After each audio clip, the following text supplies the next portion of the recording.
Я приветствую вас, дорогие друзья, уважаемые гости и подписчики моего канала. Всем большое спасибо за то, что любите шуметь. И я даже ощутил это в прошлое воскресенье, потому что по техническим причинам были определенные нюансы. С аппаратурой не смог выйти в эфир, и тонны сообщений, просто огромное количество, что вы ждете шум. Это очень приятно, это здорово, потому что на самом деле очень хочется, чтобы вот была такая площадка, где люди могут говорить. Могут открыто писать в комментариях, беседовать, дискутировать друг с другом. Да что там, обсуждать все то, что с нами происходит. Весь этот трэш и другие события, может быть, даже которые немножко обнадеживают. Даже в тонне трэша, даже вот в бочке, погрязшей с головой, вот прям по уши, по глаза, все равно находится что-то, что заставляет надежду жить. И очень надеюсь, что нам с вами удастся, хоть что-то отыскать. По крайней мере, попробуем. Как всегда, начинаем наш замечательный и потрясающий шум с игры в города. Милости прошу, как говорится. Харьков вижу, Чернигов. Это просто здорово, что вы пишете, кто и вы и откуда. Греция нас смотрит. Харьков, Хорватия. Это очень знаково. Харьков не переместился в Хорватию, хоть ему в последнее время там нечто угрожает с точки зрения перспектив российского наступления. Просто так люди пишут, когда они меняют страну и пишут, какую они страну поставили вместо Украины. Осло, ничего себе, Мексика. Супер! Буркина-Фасо. Думаю, что вы шутите, но, тем не менее, очень приятно, что даже в Буркина-Фасо нас смотрят. Ставрополь, Севастополь, Германия, Москва, Норвегия, Осетия, Краматорск, Синецкий, Долгопрудный, Минск, Быдгощ. С нами Сочи солнечная, Хутор веселый. Ох, у нас Хутор веселый, вы правы, привет в Хутор. Веселый. Значит, Луганск обнимает. Спасибо большое. Соединенные Штаты Америки. Уфа шумит. Уфа с нами. Питер. Привет из Чебоксар. Привет, конечно. Грузия на связи. Саратов. Лас-Вегас. Прага. Да. Мне сегодня тоже наверняка напишут, что это ты тут шелест, время тянешь, зачитываешь те города. Нет, это очень принципиально важный ритуал. И всегда такое, знаете, какое-то воодушевление наступает. Какой бы там ужас мы сегодня не обсуждали, но когда все вместе за ним наблюдаем и пишем, и комментируем, то правда как-то легче становится. Рига, Архангельск, Калининград, Астрахань, Канада смотрит, Хайфа, привет в Хайфу, Челябинск. Привет чату из Екатеринбурга, Олег Бубнов передает. Спасибо, Олег, вам тоже большой привет. Вообще, большое спасибо за то, что вот откликаетесь. Суммы многострадальные тоже с нами. Спасибо, что смотрите, несмотря ни на что, несмотря на все блокировки. Друзья, формат нашего общения, он традиционен, неизменен. Хотите, чтобы полетел ваш, так сказать, вопрос вне очереди, QR-код, да, это, если работает сервис, милости прошу.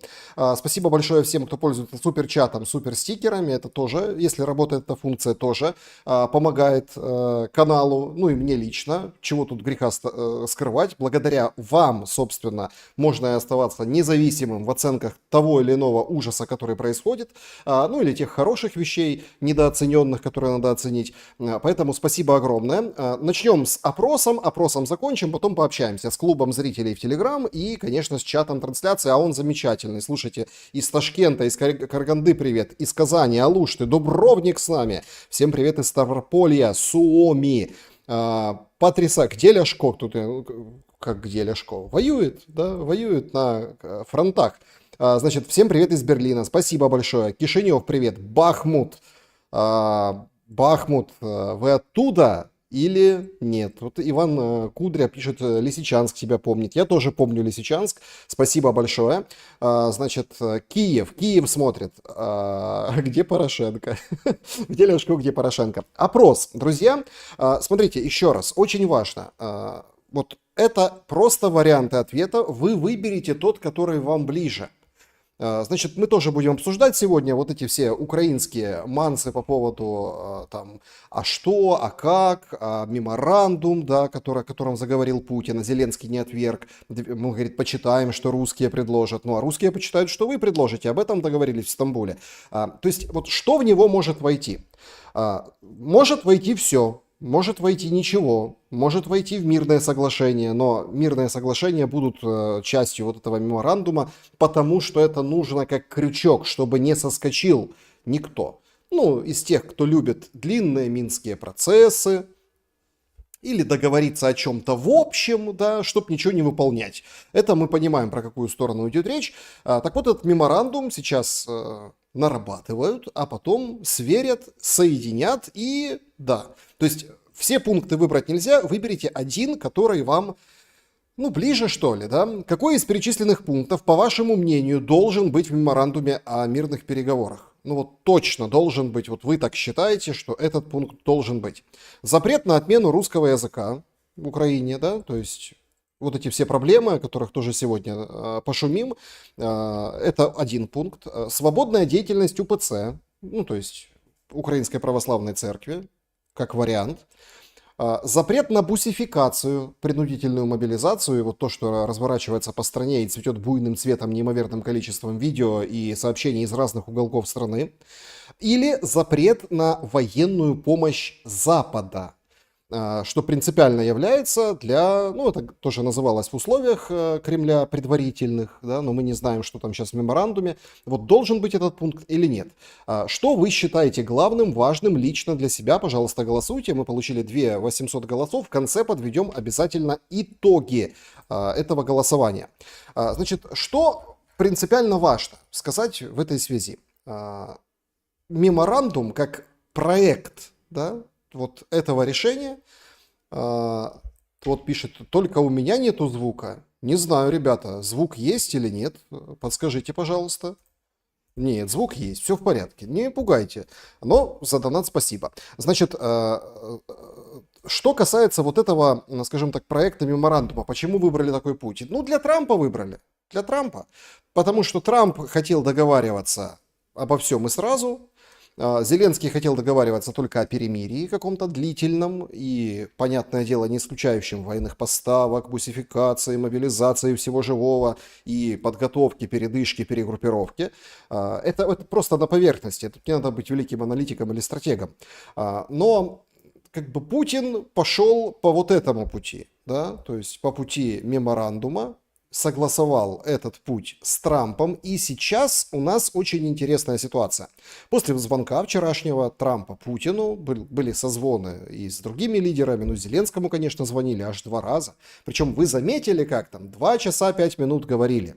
Там не хотели класть трубку. Ты клади первый. Нет, ты клади первый, Ушаков говорил. Очень интересную историю Трамп рассказал по поводу того, как любят в России Меланию Трамп, супругу Трампа. Он даже говорит, а меня, ну вас мы любим меньше. Тонко, очень тонко по честолюбию Трампа сыграли. Конечно, там по поводу, ну это уже сегодня пересказывали, вчера еще этой информации не было, Ушаков пересказывал о том, что было сообщение о том, что вот прям 7 мая, да, вот готовились какие-то теракты возле Красной площади, да, их как бы вот предотвратили. Ну, смотрите, тут готовились, не готовились, сообщалось, не сообщалось, правда, неправда, но это Трампу сказали. Да, с точки зрения там, нацизма и так далее, да, в отношении Украины, то, там, что называется денацификацией.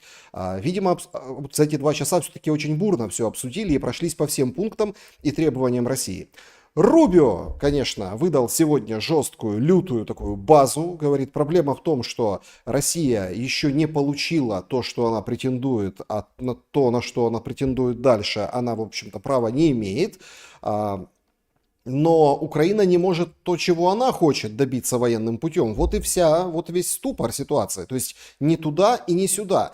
И Трамп начал уже всерьез, в открытую говорить о том, что он уйдет. Собственно, от Трампа я бы, конечно же, вот продемонстрировал 2 абсолютных таких четких месседжа. Ну, первый, да, это комментарий вчерашнего дня, то есть когда Трамп поговорил, он потом вышел к прессе и примерно сказал следующее.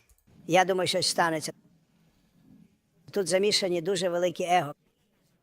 Значит, он говорит, что-то случится, здесь замешаны большие эго, ну вот амбиции одного, второго, может третьего, может четвертого, мы не знаем. Кажу вам, великі его задіяні. Але я думаю, щось таке станеться. Якщо ні, я відступлю, а вони мусять продовжувати. Значит, я отступлю, а они должны продолжать. Знову ж, це була європейська справа. Вона мала б лишитися європейською справою. Але ми втрутились, бо минула адміністрація вважала, що нам треба брати участь більше за Європу щодо грошей та всього, що ми дали. Ми Опять традиционный для Трампа укол, мол, дела-то европейские, а мы влезли, влезли деньгами, влезли оружием. дали величезні суми, мабуть, рекордні для іноземців. Ніколи не було нічого подібного. І зброя, і гроші. Європа теж багато дала, але не стільки, скільки ми дали, мабуть, майже втричі більше. І це просто вся ця ситуація – ганьба. Рівень смертності – просто ганьба. Значит, ганьба, да, позор. Это ужас, это кошмар, вся эта ситуация, уровень смертности. И дальше включается Трамп, лауреат на Нобелевскую премию мира. Так, ви просили зустрічі з президентом. Вопрос задали. Вы просили встречу с Путиным, ну, личную встречу во время телефонного звонка? Это день, когда он только вот поговорил, вышел, там сзади, видите, команда, то есть вот это он выступает, комментирует свой разговор. Що про Україну? Звісно, просив. Я говорив з ним про це. Я кажу, як ми це закінчимо? Я знаю про це вже давно. Я спитав, коли припинимо кровопролиття? Це кривава бійня. Це справжня різанина. І я вірю, що він знаєте, коли я дзвонив, я сказав людям, що говорив з лідерами країн. Німеччина, Фінляндія, Італія, Британія та інші були на зв'язку. А потім вони телефонували один одному.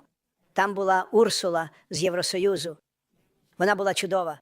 Это потрясающе. Это у Трампа только у него. Значит, надо останавливать кровопролитие, и все друг другом перезванивались вчера. Действительно, все друг с другом. Сегодня тоже Ступ поговорил с Зеленским, с норвежцем поговорил Зеленский, и право отчитался, что 8 миллиардов в этом году получит. И фотография такая довольная у него. Ну, может, покажем еще дальше, когда про Зеленского пойдет речь. И он говорит... Все со всеми созванивались. Но вот эта Урсула чудова, ну то есть чудесная Урсула, какая она молодец, которой уделили в Риме на похоронах Папы Римского целых 20 секунд, и все было понятно по выражению лица Мелании, которая его встретила. Это действительно. Значит, так вот. Ми довго про це говорили. У них є проблема. Це дуже серйозна проблема. Це жахлива війна. Важко відсторонитися від того, що там відбувається. Значит, важко, то есть тяжело ему отсторониться от того, что там происходит. Но за этим всем кроется то, что мы все равно уйдем. Мы все сбросим на Европу. Вот там, смотрите, чудесная Урсула, Финляндия. Вот я со всеми звонил, со всеми разговаривал. Зеленскому только эта война-то. Он будет доить Европу как может, да, и продолжать войну. Но тут возникает вот этот именно важный момент. А кто сорвет меморандумную гонку? То есть напишут текст россияне, напишут украинцы. Они съедутся, сейчас уже обсуждается то ли Ватикан, то ли Швейцария, то ли Стамбул опять. Вот они съедутся и поменяются текстами и будут его согласовывать. Вот тут-то и самый главный камень преткновения, потому что это уже не будет парафированный Стамбул-1, который как бы никто не парафировал, хотя и признались, что вроде какие-то подписи предварительные стоят. Но, тем не менее, говорят, это не парафирование. Нет, это другое. То есть тут уже не отбрешешься, здесь уже не петлянешь куда-то. Здесь нужно будет четко этот меморандум исполнять, потому что в этом меморандуме, как нам сообщают, там есть даты, конкретные сроки, конкретные позиции. Вот это прекращение огня большое, которое требуют Зеленский и европейские партнеры. И все остальное. Примечательно, и здесь очень важно, что сегодня сработал вот этот так называемый, ну как бы это правильно сказать, санкционный трек. Вот именно этот санкционный трек сегодня очень сильно радовал паблики украинские, ну и, конечно, непосредственно самого Зеленского, Ермак, у него прям хэштег есть, «Вестник санкций» называется. И сегодня ввели, как Кая Каллас сообщила, Совет Европы утвердил 17-й пакет. 17-й пакет санкций. И британцы там какие-то 82 пункта добавили по людям, физическим лицам, юридическим лицам. Тоже ограничения со стороны Британии. 200 судов танкерного флота нефтяного под санкциями, да. Ну, суда, не знаю, перекрасят, не перекрасят, отправят в другое место, оттуда пригонят другие суда. Это дело такое. То есть все как бы дело поправимое и обходимое в том плане, что ну, тут важен символизм, да, что вот Европа пообещала 17-й пакет, и вот они 17-й пакет, и 18-й будут готовить пакет с санкциями, все будет готовить Европа. И, конечно, радости было очень много по этому поводу, мол, это деньги нефтяные, которые идут на войну. Выполз даже Сибига, хотя, казалось бы, да, там Ермак и Зеленский уже все описали, всех поблагодарили, сказали спасибо вам большое за то, что вы там нам так помогаете, 17-й пакет, потужно. Но Сибига выдал Reuters очень интересную сентенцию, давайте на нее обратим внимание. $30 за баррель. Именно столько должна стоить российская нефть, по мнению министра Сибиги, передает Reuters. Министр сейчас находится в Брюсселе, где он призвал страны Г7 снизить установленный ими потолок цен на российскую нефть с 60 до 30. Сегодня очень такой насыщенный был момент обсуждения вот этого потолка. Да? Хотели с 60 до 50 снизить, но вышел Сибига и сказал нет, нет, 30, даешь именно 30 и не долларом больше. И сегодня в уши многим украинцам дули вот эту вот историю о зависимости от цены на нефть, зависимости, как бы войн, да, и там сразу поставили график такой, он издалека, там по годам, в общем, как-то особо не разберешься, если не вникаешь в эту тему, а когда немножко вникнешь, то видишь, что этой зависимости нет прямой. Ну, там, грузинский поход, да, против Саакашвили, жующего галстук, там, другие вещи, какие-то моменты, связанные уже с новой историей Украины. Там нет такой зависимости. Потом придумали по-другому. Сказали, смотрите, когда была пиковая цена на нефть, вот тогда Россия была агрессивна. В общем, всяческим образом вот это все оправдывали. Насколько это сработает непосредственно на цене на нефть, реальной, рыночной, вот за этим нужно следить. Потому что, ну, давайте откровенно, то есть санкции это хорошо, но это очередной пакет с пакетом. Очередной пакет с пакетом. Причем интересно, что этот пакет с пакетом, он, ну, по большому счету, мало к чему обязывает.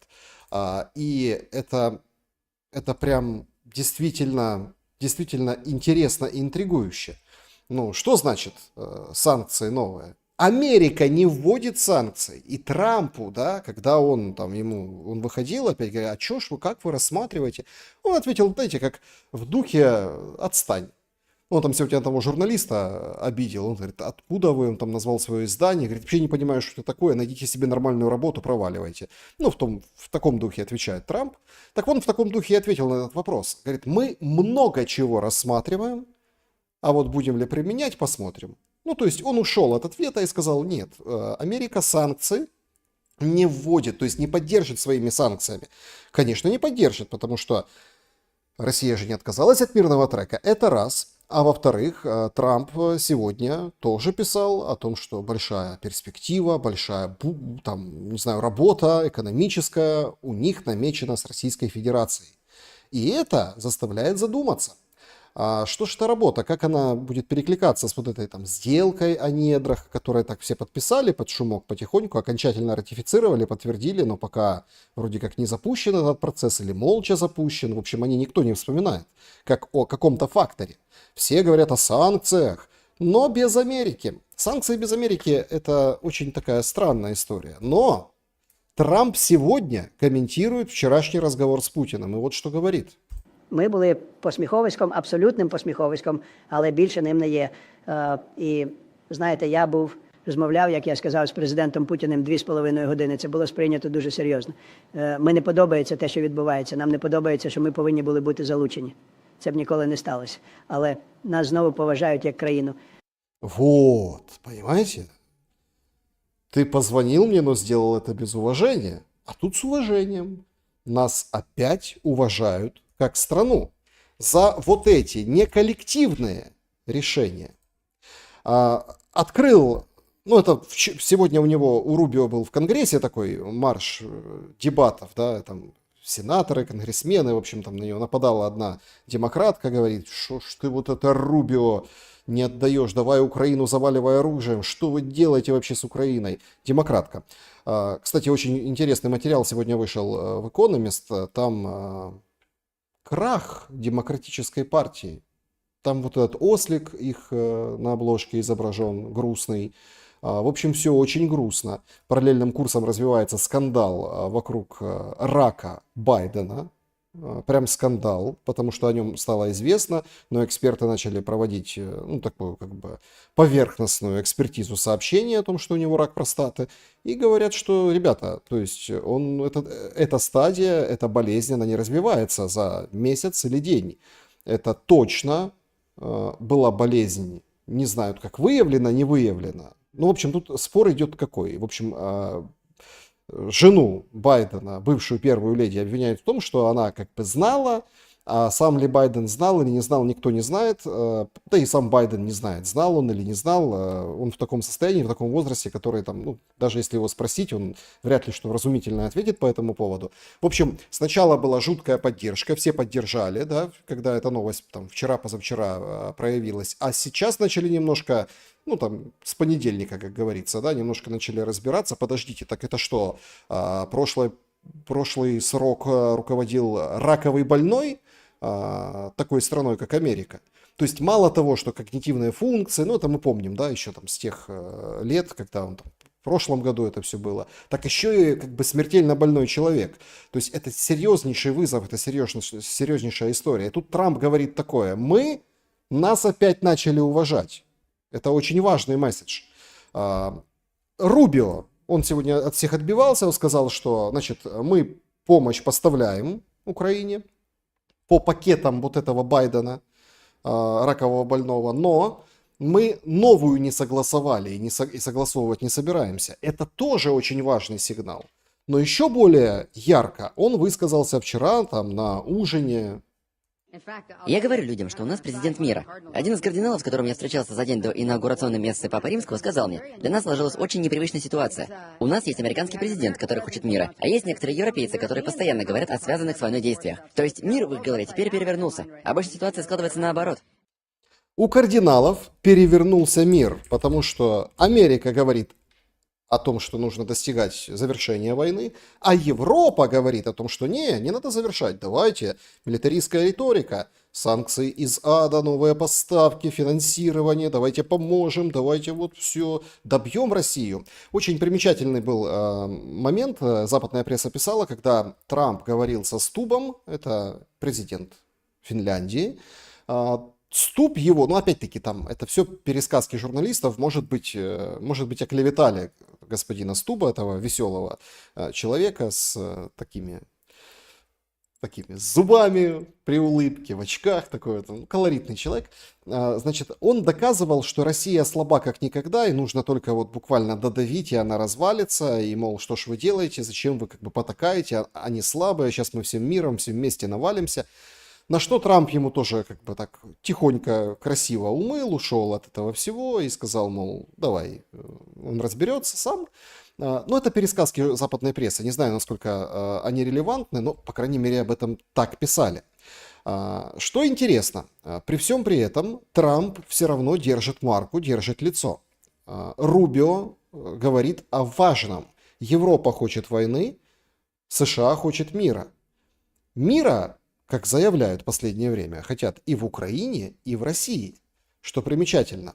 Но вот это Зеленского заявление, оно абсолютно путает все карты и сбивает с толку, потому что о главном, кажется, договориться не смогут.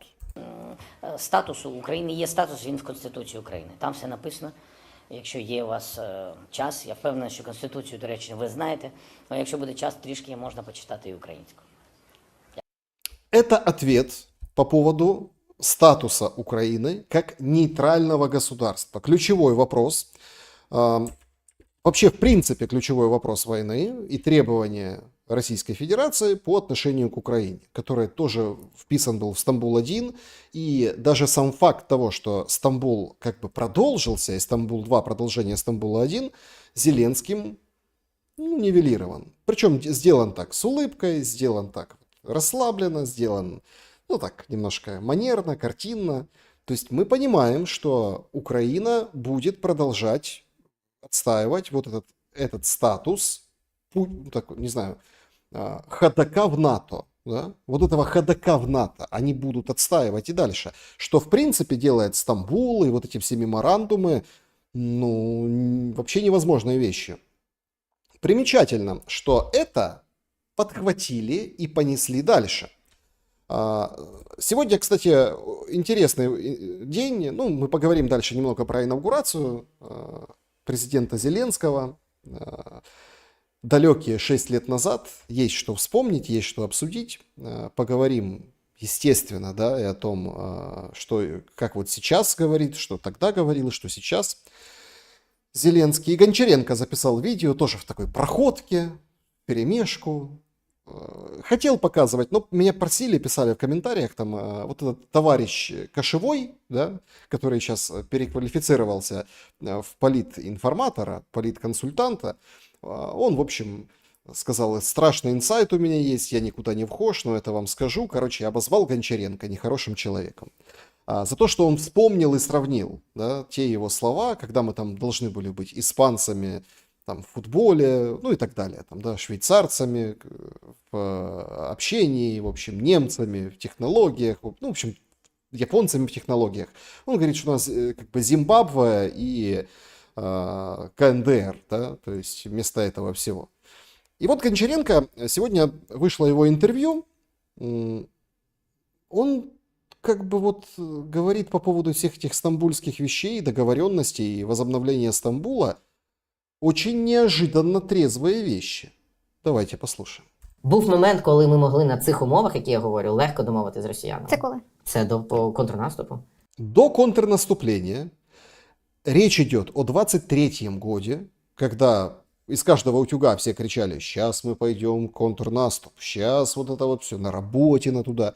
Он говорит, до этого момента мы могли вообще легко договориться с россиянами. Більше того, ще б отримали і більше. Вони в той момент були готові відступити з Запорізької атомної електростанції, з Харківщини, з Кінбурзької коси. Вони були готові на багато чого, тому що вони реально боялися цього контрнаступу і не відчували себе впевнено. Ми цей момент пропустили. Значит, ну, как это, трезвые вещи не всегда, ну, то есть, чем хорош Гончаренко? Он говорит грамотные вещи такие, но приводит какие-то аргументы абсолютно такие дурацкие. Он говорит, мобилизация это плохо, надо лучше мобилизацию.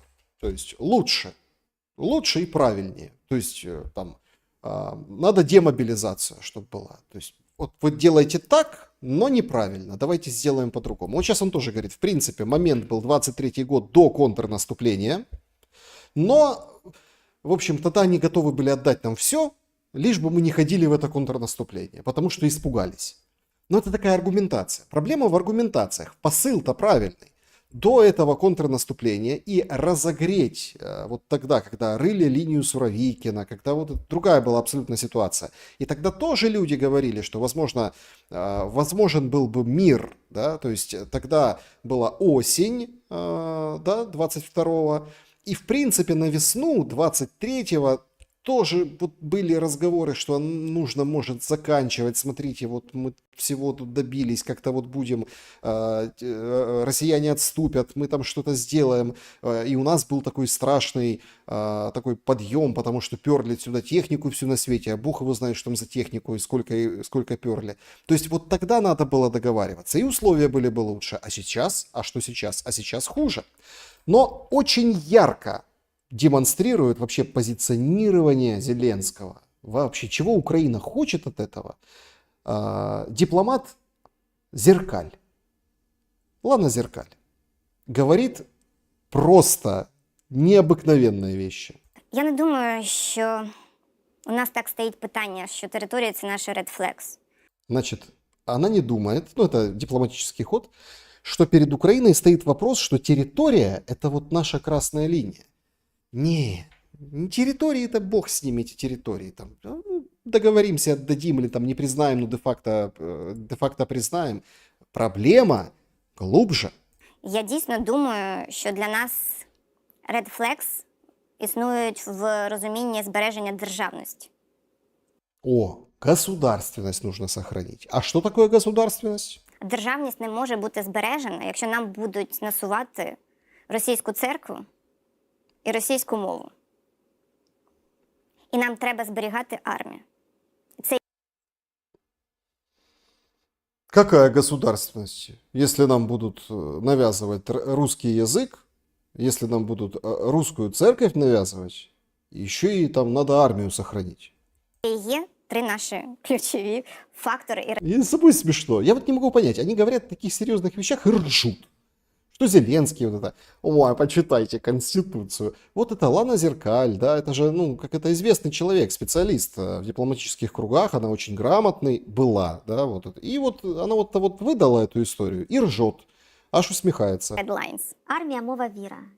Петро Олексійович має подивитися Це цей якийсь випуск. кармічний трюк, який доля робить зараз Зеленський. Кармический трюк. Карма. Представляете? И так смешно, так им всем так тепло, уютно в студии, весело. Армия, мова, вира. Понимаете? О православных уже сегодня высказался, кстати, достаточно неожиданным образом высказался Лавров. Вот что сказал. Эти кощунства осуществляются при попустительстве и даже поддержке многих стран Европы, где поднимают головы призраки неонацизма и сатанизма. Хочу заверить всех присутствующих, что Россия не оставит православных людей Украины в беде и добьется того, чтобы их законные права уважались, а каноническое православие вернуло себе центральное место в духовной жизни народа на украинских. Это очень опасный момент. О нем, кстати, многие говорили, аналитики, о нем многие, и в моих эфирах тоже говорили, люди грамотные, о нем очень много говорили, что если эта война станет религиозной, ну вот в план война за православие, то ты вообще ее хрен остановишь. Ну вот так, да? И, мол, нужно было всячески избегать этого момента. И поползновение государства в сторону Украинской Православной Церкви, вот это как бы стимул, дает определенный стимул. В конце мая, точнее с началом июня, заканчивается вот этот мораторий на применение законодательства, которое там было проголосовано в прошлом году. Законодательство, которое позволяет, ну, в общем, если церковь или религиозная организация связана с государством-агрессором, а сегодня, кстати, этот Гончаренко еще внес в Раду с группой товарищей предложение признать государством-агрессором еще и Северную Корею. Не знаю, что там за религия в Северной Корее, да, но, в общем, если есть какие-то религиозные организации, во что-то там они верят, кроме Ким Чен Ына, можно приплести Северную Корею, там все равно никто ничего не разберет, какая там вера, что еще, и кого-то еще закрыть. Легко, почему бы и нет. Короче, если связи есть с государством-агрессором, то тогда это все ликвидируется. Ну, вот все под запрет.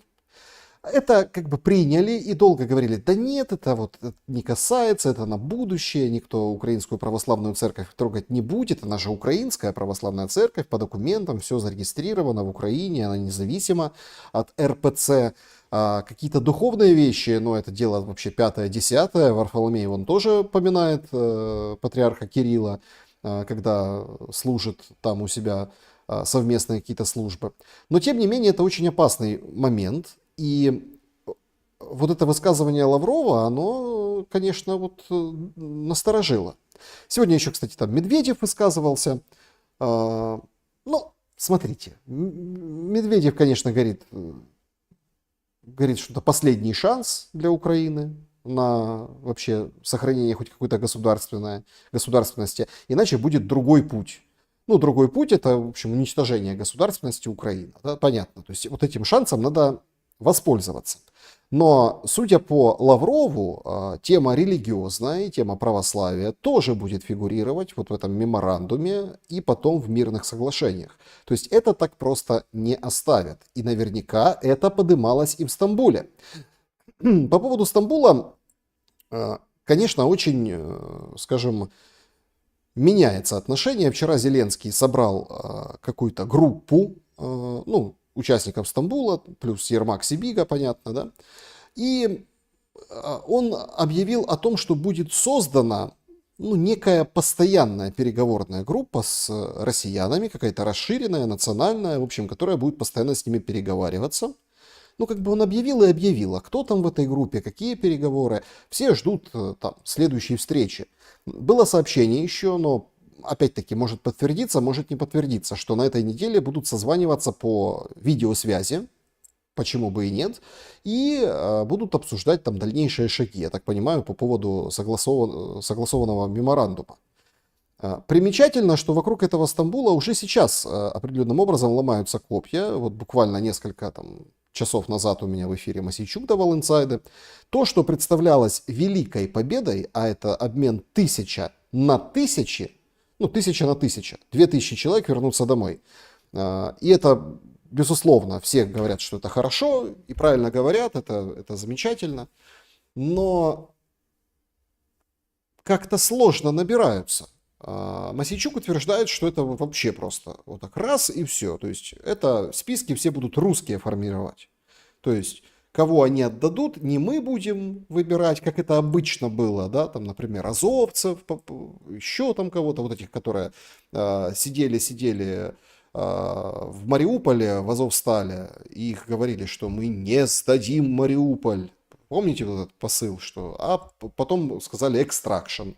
То есть красиво приказ о сдаче в плен назвали красивым словом extraction.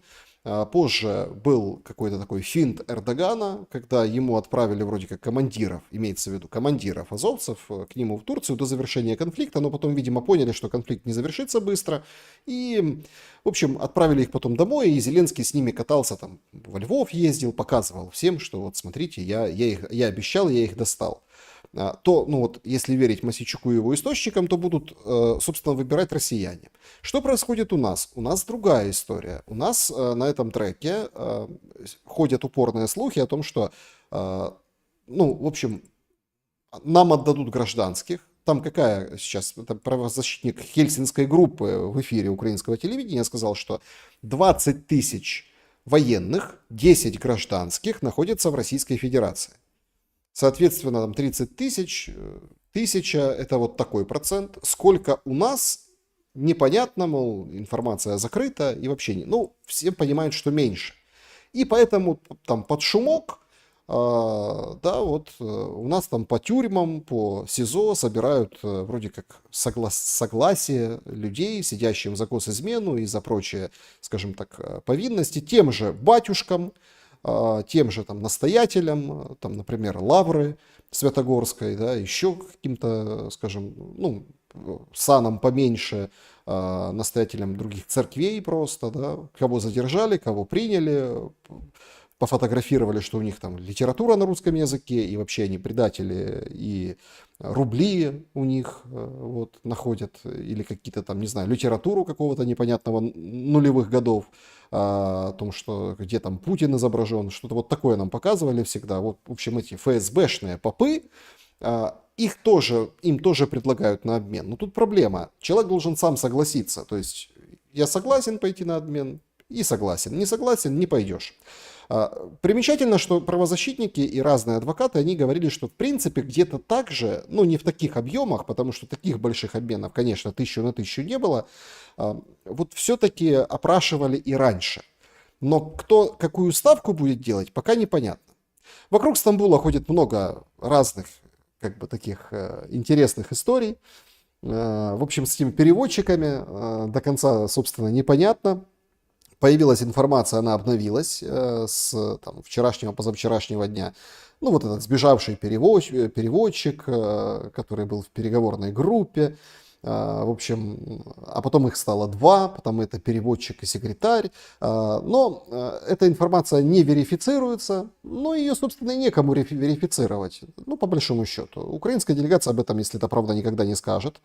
Если это там неправда, да, ну тогда покажите этих переводчиков. Вообще очень странная история. То есть, если есть фамилии, а фамилии есть, да, вот этих двух людей, то, в принципе, чтобы развенчать фейк, надо взять им и показать, что да, я такой-то там Головко, а я такой-то, такой-то. Вот мы в группе были, это все российские враки. Но почему-то этим Украина сейчас не пользуется. Вот это вопрос почему. Я, как говорится, ни на что не намекаю. Вполне вероятно, что это действительно какой-то вброс. И сейчас поймете почему. Но, тем не менее, все-таки, если уже так мочить российскую пропаганду, украинским перебивать, так сказать, словом правды, ну так покажите их, вот этого одного, второго, скажите, мы никуда не бежали. Ну, может позже. У нас, как всегда, немножко тормозят с этим делом. Почему я говорю о том, что там с переводчиками дело темное? Потому что так не говорили, не было переводчика, никто ничего не переводил на встрече делегации. Об этом сегодня говорит Захарова. Спасибо большое. Ну, вот я могу еще сказать о том, что как это все было. Украинская делегация зачитала некую такую вводную часть, какая-то у них была бумажка, то, что они текстом зачитывали, но опять же, не на украинском языке. Они... В смысле? Ну, понятно, есть какая-то вводная. Ну, так всегда, да, приветственное слово, позиции сторон. Это же переговоры, имеется в виду там раз, два. То есть одни говорят, вторые говорят. Ну, смотрите, про Мединского мы наслушались из западной прессы за эти несколько дней. О том, что он говорил, что мы со Швецией воевали 20 лет, а вы сколько готовы воевать? О том, что там признайте юридически Крым. Потом там журналисты писали о том, что мы захватим Сумы и Харьков. То есть это вот конкретно прям новостями выходило в западной прессе. И вот это мы слышали. Про украинскую делегацию мы ничего не слышали. Мы только видели Умерова, которому сказали «поехали». Что это был за дубль, непонятно, первый или какой-то 12-й. И вот нашу делегацию, которая вот так вот, российскую, которая там улыбались на расслабоне, как бы так вот себя вели, и наши, которые вот встали, сказали в камуфляже, там все в основном, несколько, там, 2 человека или 3 было плюс-минус в штатском, а все таки в камуфляже, в однострое, там, в полевой форме этой зелененькой, нам сказали примерно, что все прошло хорошо. Ну, то есть больше про украинскую мы не слышим. От россиян не слышим, от украинцев тоже не слышим. Понятно почему. Потому что что-то странное происходило. В общем, зачитали какой-то текст. Но на украинском никто не говорил. А в чем дело? Зачитали вступительное слово на английском. А может быть, они для себя переводили с английского на украинский, но это я не берусь судить, я не знаю. Но на украинском украинская делегация не говорила в ходе переговоров. Переговоры в Стамбуле украинская делегация вела на русском языке. Как говорится, слава богу, знаете, потому что вот эта новость про переводчика, конечно, всех насмешила немножко как-то. Все же там взрослые люди, даже вот если брать уже, и все говорят по-русски между собой, это, нет этого всего. Все говорят, зачем вот там это все нужно было с переводчиком, может, поэтому и сбежал переводчик, хотя никто не сбегал, может, переводчик не нужен был, да, или он там обиделся, что он не нужен, и вышел кофе попить, а написали, что он сбежал, кто его знает. В общем, это версия российской стороны, говорили по-русски, вот так, то есть вот эта вся канитель оказалась туманом, или Захарова сейчас напускает тумана, здесь уже надо разбираться. Вообще русский, украинский. Слушайте, как вот много времени утекло, да, за вот эти 6 лет. Сегодня 20 мая. Это день, когда инаугурировался Зеленский. Давайте, сегодня многие вспоминали, как это было. Даже там есть ролики откровенно пропагандистские, качественно сделаны с российской стороны, примерно похожие на какие-то ролики предыдущие. Понятно, что там работает пропагандистская машина. И многие вспоминали. Давайте тоже попробуем немножко вспомнить, как это было. Молодой Зеленский радуется, идет. Кричать Зеленський по червоній доріжці, привітавшись з караулом. Вы понимаете, что вот это было с людьми, что тогда происходило? Они кричали «Зеленский», как на стадионе. Их вот на стадион на этот вывели, они там вот это друг другом перекликивались, потом вот этот жест Порошенко там идет навстречу к Зеленскому, мол, мы не должны быть на разных сторонах, мы должны... А потом вот прыгали на коленях друг к другу. И вот с того момента вот начали Зеленский, вот так вот тогда. Вот это пошло в моду, и вот это вот пошло стадионная история. И площадь, соответственно, Зеленский собрал тогда вот, чтобы трансляция на улице, вот эти люди. И вот он заходит, да, ну вот, в парламент.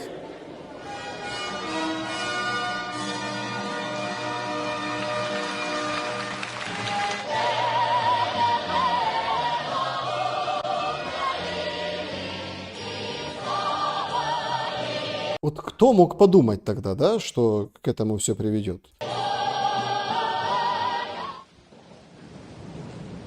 Я, Володимир Зеленський, урочисто присягаю на вірність Україні.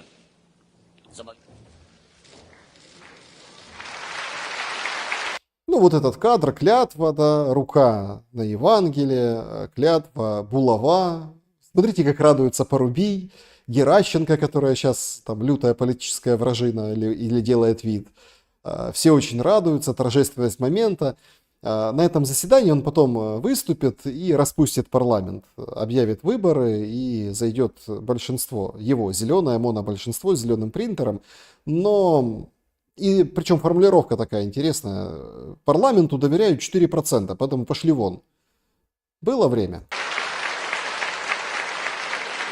Кожен з нас президент. Це Это да. Каждый из нас президент. Вот эти фразы многие сегодня вспоминали. не моя. Це наша спільна перемога. Не тільки я приймав присягу. Кожен з нас поклав руку на Конституцію. І кожен з нас присягнув на вірність Україні.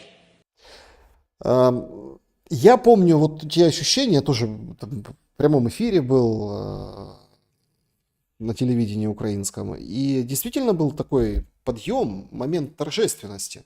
Но никто не мог подумать, что вот это каждый из нас президент, это не как бы не возвеличивание украинца, да, всех, кто голосовал, не голосовал, то есть как это виделось тогда в торжественном атмосфере, а это распределение ответственности.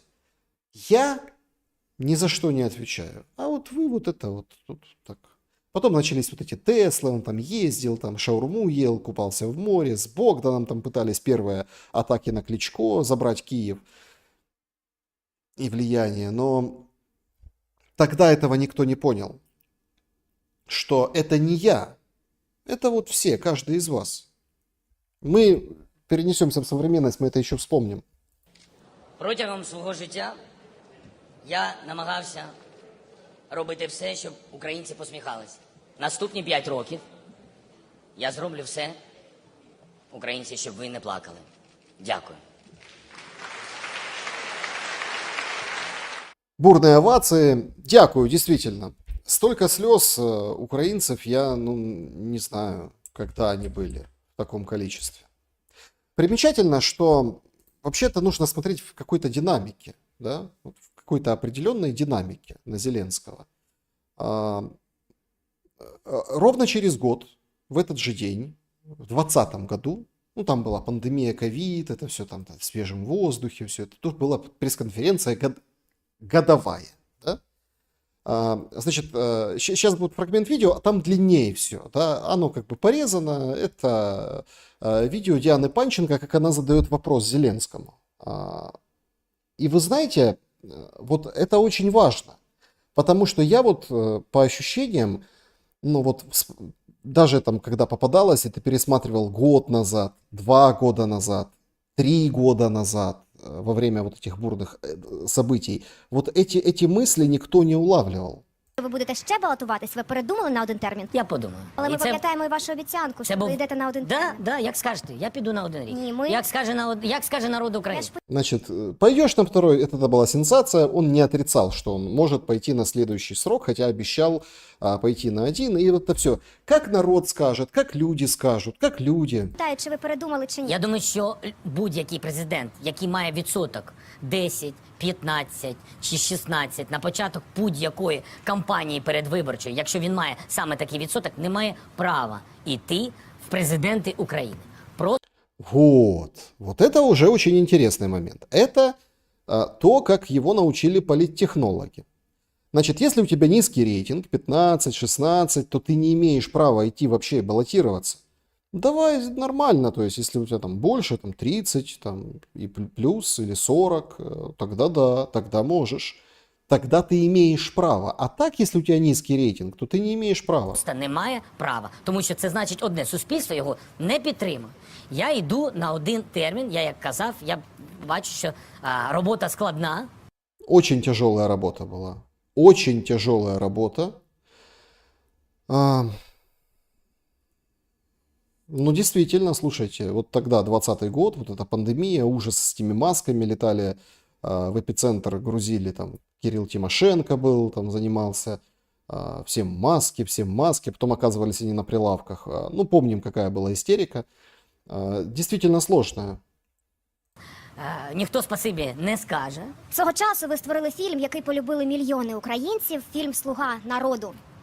Уявімо, що рік тому українцям показали фільм з умовною назвою «Рік народу зі своїм слугою». І в цьому фільмі миру немає. Як ви думаєте, пане президенте, знаючи все це, чи проголосували би за вас 73% українців? 75. Так. Ну, зараз кажуть цифри такі, що якщо був другий, 73. тоді був 73. А зараз там Добре, оприлюднили. 75. Чи проголосували би за вас люди, як Я б ж вам знали? відповідаю вже. Чим ви, як президент... Можна відповісти чи ні? Я б Ну, значит, он, понятное дело, он сбивает, не дает закончить вопрос. Это была такая тактика. Она сейчас такая и осталась. И сейчас такой же осталась эта тактика. То есть, а можно ответить? Я не помню, я уже не помню начало вопроса. Ну, вот так. доформулюю запитання. ладно. Якщо хочете, відповідайте, будь ласка. Я вже забув. Діаночко, давайте не забирати так багато Юля, почекай, часу. можна спочатку? Я просто забув, дійсно. Тарифи не знизилися, Тарифи. війна не закінчилася, саджати так і не почали, Тарифи, так і не паса- стали паса- вироком для Порошенка. Чим президент Це друге Зеленський запитання? відрізняється від президента Порошенка? Ну, все дружно там, да, вот это... Ну, то есть, вопрос понятен был, да, что вот это вы не изменили за этот год ничего, то есть, да, то, что обещали на стадионе, и чем вы отличаетесь от Порошенко, и не жалеете, что стали президентом? Чи не жалкуєте ви, що стали президентом? Це головне запитання.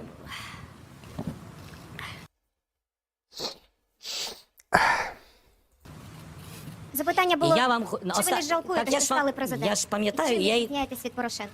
Діаночко, ну мені здається, що вже відповіли. Яна, Ну, президент не почула, віддає можна? Народ України мене обрав. І жалкувати чи не жалкувати може тільки народ України. Бинго! Меня выбрал народ, и жалеть или не жалеть может только народ Украины. Но судя по сегодняшнего дня, рейтингам КМИС народ вообще не жалеет. Очередная залипуха предстала на суд общественности. КМИС, рейтинги, доверие, недоверие. То есть вы доверяете, да, не доверяете, тяжело сказать, отказались отвечать или не знаю, да, то есть этого человека. И очень интересный список. Зеленскому доверяет 74%, 22% не доверяет, 3% отказывались говорить.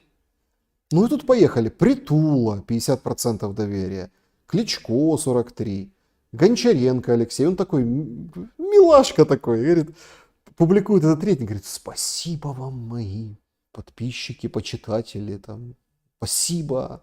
То есть это всерьез вот эту ахинею, да, вот это он там гордится этим, ну, пускай радуется. В общем, у Разумкова тоже 27, Порошенко 25, вот. То есть Тимошенко 14.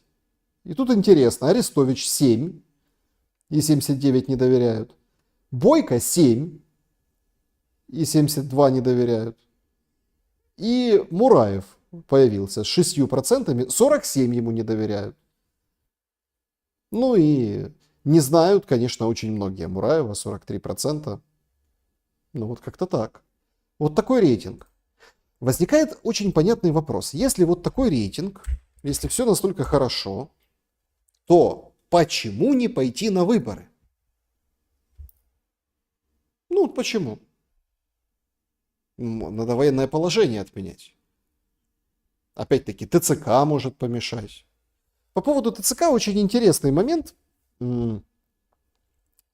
Вылез на экран, это, кстати, очень интересно, вытащили его журналисты-корреспонденты BBC, наверное, поэтому он и появился.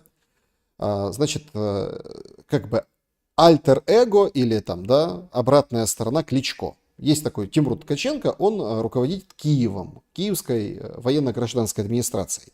Там лютые скандалы, в общем, значит, если у нас что-то плохо, ну вот, например, сегодня вот очередное видео, вот это мост Паттона, замедленная съемка, падают из него, проезжают машины какие-то, да, вот, и это мост Паттона в Киеве, и с него сыпется, с моста сыпется. Но это виноват Кличко. Но если что-то хорошо, то, конечно, все заслуги, это все как бы администрация, вот это ставленники Зеленского и Ермака. То есть, если все хорошо, то это здесь. Но у BBC, они, конечно, тоже, ну, это раньше были этот пример всем, стандарты BBC, вот это все. Но они пришли, Ткаченко, с вопросом мобилизации. Вот что получилось. Безпосередньо питання мобілізації, покращення, то місто Київ завжди було одним з лідерів в питанні мобілізації, бо тут, в принципі, найбільше людей. І, звісно, для того, щоб опрацьовувати це питання, ми задіємо ресурси районної адміністрації і, відповідно до законодавства, всіх, хто має цим займатися. Тому Значит, хорошо у него все с мобилизацией, больше всего людей у нас в Киеве. И параллельно тут люди накидали, значит, вот это последние случаи вот именно в Киеве. Как там курьера Глова запихивают, там вот женщина вот это отбивала там на машине. Ну, говорит, хорошо идет мобилизация. звісно, тримаємо на контролі і, звісно, це питання стосується також моєї діяльності. Ну, тобто ви допомагаєте якимось засобом інформаційним, в чому полягає це сприяння? Групи. Вот это, кстати, очень интересный вопрос задает журналист. Подождите, а вы вот военно-гражданская, а как вы помогаете мобилизации? Что, в чем? И тут возьми и ответь. Які займаються, звісно, да. Окей, і я так зрозумів, Київ виконує план, ви сказали, що тут найбільше населення, відповідно, немає проблем з набором. Ну, давайте не будемо про цифри говорити. Київ один з лідерів в цьому питанні. Все хорошо. Тоже такой вопрос. А как с мобилизацией? Да отлично все, слушайте. Киев в лидерах. Только на фоне там не очереди в ТЦК. Хотя очереди в ТЦК есть, потому что их там маринуют, и там не пробьешься, потому что отсрочку переставить или что-то еще. То есть, да, вот как-то так. Бронь у тебя подтвердить, чтобы не сгорело там ничего. То есть был период, например, там, год назад, там, раньше, когда вот просто мариновали. Просто. А вот у него все хорошо. Вот, как, знаете, если у Тимура Ткаченко, ставленника президента, на позицию руководителя Киевом, военно-гражданской администрации, все хорошо, то жителям Киева вообще лучше всех. И это видно не только на этих кадрах, а вот по сегодняшнему видео. Из Троещины.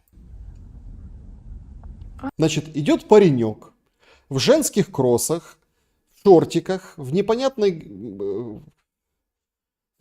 виде, непонятной шапочке, маскируясь явно под даму, маскируясь нелепо.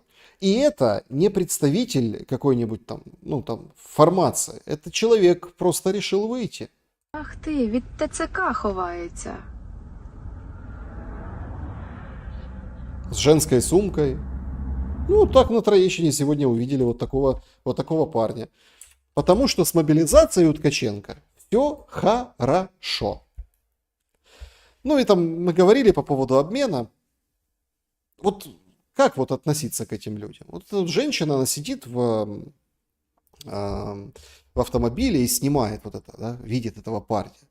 То есть на самом деле парень как парень. Но обстановка его заставляет так унижаться. Ну а что, там, 5 минут позора, ну ты там куда-то дошел, например, или там доехал. 15 минут позора. Ну, вот как-то так. То есть, но эти люди, вот которые так делают, они же порицаемы. Слышали, как она сказала? Ах ты! От ТЦК прячешься? По поводу обмененных азовцев. Люди, которые прошли этот плен, они азовцы, у них там позывные азовские, они вот собрались в такой между собойчик и давай обсуждать вот таких, как этот парень, который на Троещине прошел черти в чем, унижаясь, но лишь бы добраться из точки А в точку Б, да, там выйти, не знаю, сигарет купить или там куда-нибудь, куда ему нужно переместиться по жилому массиву Троещины, это в Киеве большой жилой массив. А вот они собираються і розсуждають по поводу этих таких ребят. А не несвідомі, де вони просто здохнуть і все. Ну, що у нас, що, коротше, десь за кордоном. Ти просто гастарбайтер. Они просто сдохнут и все. Что у нас, что за границей. За границей вообще просто гастарбайтер. Причому, будучи з паспортом громадянина України, живучи в Україні, ти просто галімий гастарбайтер. І ти це повинен зрозуміти.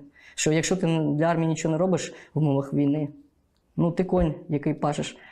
Тебе можуть сьогодні, коротше, побити, завтра можуть на тебе їздити, а післязавтра тебе травмять, коротше, ще й з'їдять. Значит, если ты ничего не делаешь для армии, то ты конь. И вот это все тебя побьют, и вообще бахнут и съедят. Нормально. Вот это вот они рассуждают, ну вот эти правые вояки рассуждают о гражданах в тылу. От така от історія сучасна. І нехай вони про це знають. Бо буде зовсім круто, коли війна все одно закінчиться.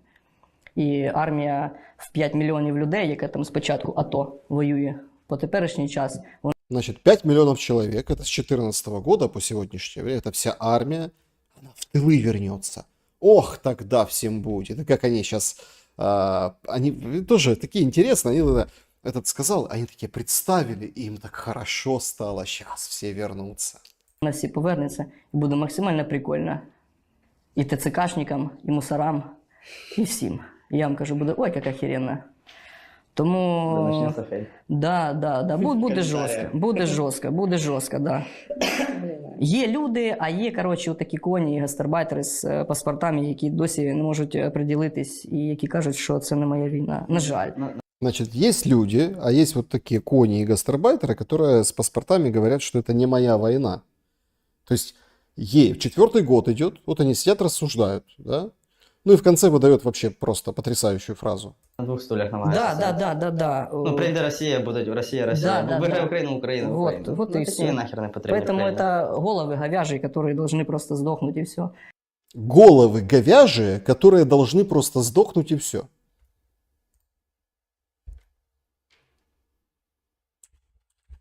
То есть, я помню, все собирали деньги, покупали какую-то хрень вот эту, типа брелки вот это, Азовсталь, из какой-то там последней стали, это через Ахметовских там делалось, фонды там вот это не продавали, там аукционы устраивали, чтобы помочь, чтобы их вытащили, потом их там, ну там всех там обогрели, там вот эти. Они обогретые. Там, отдельные командиры азовцев получили в Новопечерских Липках хорошее жилье от Ахметова. Другие там еще что-то. Третьи получили вот там возможность выступать на какую-то аудиторию, да. И говорят об этих людях, которые донатили, вот это вот все. То есть там, это же, вы помните, жетоны какие-то, а вот это там выковано из какой-то там, не знаю, там последней какой-то там железяки из Азовства, это символично, это все вот это вот мерч вот этот продавался, а деньги люди покупали, верили, что они вот идут им, а они им, наверное, и шли какая-то часть. Все вот это вот Free Азов, вот это все висит. И сейчас тоже там, да, вот там россияне их судят, там большая же работа на самом деле проводится, да, о том, что там же, если осужден по там тяжелым статьям, то это тяжелее вытащить. Попадают, не попадают под конвенцию тоже, там вот эти все моменты. А вот головы говяжьи просто сдохнут. Я могу успокоить доблестных героев, а они сдыхают. История, которая просто разорвала. Значит, на днях сообщили, что, в общем, человек, мужчина в Харькове, выпрыгнул из ТЦК и разбился. 3-й этаж, не выжил. И он просто фотограф, велосипедист, клуб велосипедистов в Харькове. Люди как его знают, они общались, они там, такой активный, нормальный парень. Вот как о нем рассказывают блогеры. Никогда не было, и вот опять в Харьковском ТЦК снова умер человек. Это, скажем так, вот эти сторисы, да, о том, что... В общем, если проще, то издевались, били, там, довели до такого состояния, и он сиганул в окно. Вот это вот люди про парня в ТЦК в харьковских группах пишут. И, как говорят, заключение хоронили в закрытом гробу, потому что нельзя было открыть. Якобы он сам на себя наложил руки. Только единственная деталь, он списывался со всеми своими друзьями, писал в чате велосипедистов, это был велосипедист и фотограф харьковский, который до этого 2 дня подряд его избивали в ТЦК, потом его отпустили, он начал об этом говорить, ему начали угрожать, через 2 дня его поймали опять, и из ТЦК он уже не вышел. И якобы он совершил самоубийство. Ко мне обратились родственники, друзья погибшего, потому что я все-таки считаю, что... Я сомневаюсь, что человек просто так вот решил свести счеты с жизнью в ТЦК. Но это только в больном воображении тех, кто пишет это все, может произойти. Тех, кто делает заключение. Сегодня, кстати, пришло такое заключение. Значит, уже, понятно, что там ТЦК как бы отгавкалась раньше по поводу этого велосипедиста. Но сегодня прям официально в Харькове все. Значит, оперативники приехали и разобрались в ситуации. В общем, на теле не было ничего. По поводу закрытого гроба, наверное, этот мужик врет. Да? Значит, на теле не было ничего, никаких следов. То есть осмотрели все это самое. То есть, да, все нормально. Взяли со всех пояснения. А просто выпрыгнул. Потому что он, это в заключении, вот в этом тексте службы, да, он не считал эту войну своей, и в общении с другими велосипедистами и другими своими знакомыми он говорил, что вот не пойдет воевать, и если его все-таки примут и потянут, он наложит на себя руки.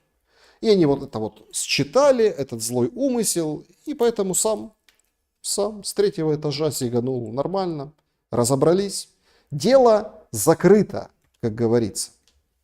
Дело закрыто. А вот в Бужском ТЦК открыто. Это сегодняшнее видео с утра. Женщина записует в автомобілі. Доброго ранку. Здравия. Жінка Оксана, земельна родова община, Джерело Рода. Олег, його тримають в неволі, Бузький ТЦК. Вже 4-ту добу.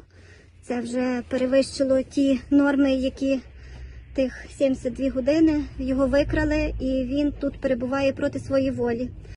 Значит, эта женщина, она рассказывает о том, что, в общем, она зачитывает письмо, да, человека, который больше 4 дней находится в ТЦК, против его воли, его там держат, никуда не отпускают, и готовят, отстойники готовят на учебку. Вот что она рассказывает. Оксана, я нічого не їм і їсти не буду. Я їм це не їм по своїй волі. Я не їм для того, щоб їм там щось показати. Я просто не їм, бо я так вирішив. То є моя воля і її порушувати ніхто не може. Я сказав, 3 знакоклики. Забери в них телефон, бо вони мені вже його не віддають. Коли я подзвонив на 112 і визвав слідчу оперативну, був кіпіш, вони мені його не дають. Вони привозять сюди лікарів і самі підписують ВЛК. Значит, его держат, он говорит, я отказываюсь есть, я не голодую, я просто отказываюсь есть, стресс, наверное, да, и, просто вот не хочу. Значит, телефон пытался вызвать полицию, да, его кипиш подняли, забрали телефон, в общем, теперь он без телефона. И дальше он рассказывает о том, как вообще дело там происходит, как врачи ВЛК приходят, как врачи в сговоре с вот этими ТЦКшниками. То есть не куда-то, как правильно, да, то есть там везут, там есть отдельная ВЛК, я помню это все, когда вот это начался этот весь ужас и позор, ловили там за руку ГБРовцы на взятках, вот это все исполняли, делали видимость вот этой работы. Медкомиссию перенесли за стены воєнкомата, но не всю. Без мого огляду. Фальсифікують документ. Потрібно зняти відео. Потрібно зняти відео і закинути на YouTube, що лікарі в змові з ТЦК займаються підробкою документів, здійснюють все проти моєї волі. Оксана, мені тільки води, принеси води мені, тільки води. Ще, Оксана, скажи, хай тобі віддадуть мій телефон, мені вони вже не дадуть. ВЛК вони заповнюють без мого огляду і катають це на мене. Підробка документів. Я нічого не їм, я все віддав, передай води. Воду я вже йому передала. І третя, Оксана, в мене забрали телефон після того, як я визвав слідчу оперативну. Більше, напевно, не віддадуть, був кіпіш. Вони приводять сюди лікарів, щоб фальсифікувати ВЛК на вже недійсну фізичну особу, яка публічно опублікована в газеті. Без мого дозволу. Все рівно все це роблять. Потрібно записати відео на YouTube, що Бузький ТЦК займається разом з лікарями підробкою документів і фальсифікують ВЛК на недійсних осіб. Бузький ТЦК займається підробкою документів на недійсних осіб.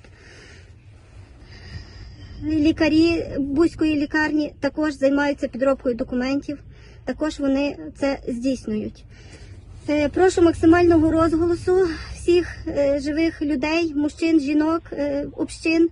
Дуже прошу, хто може, приїжджайте на підтримку, на допомогу.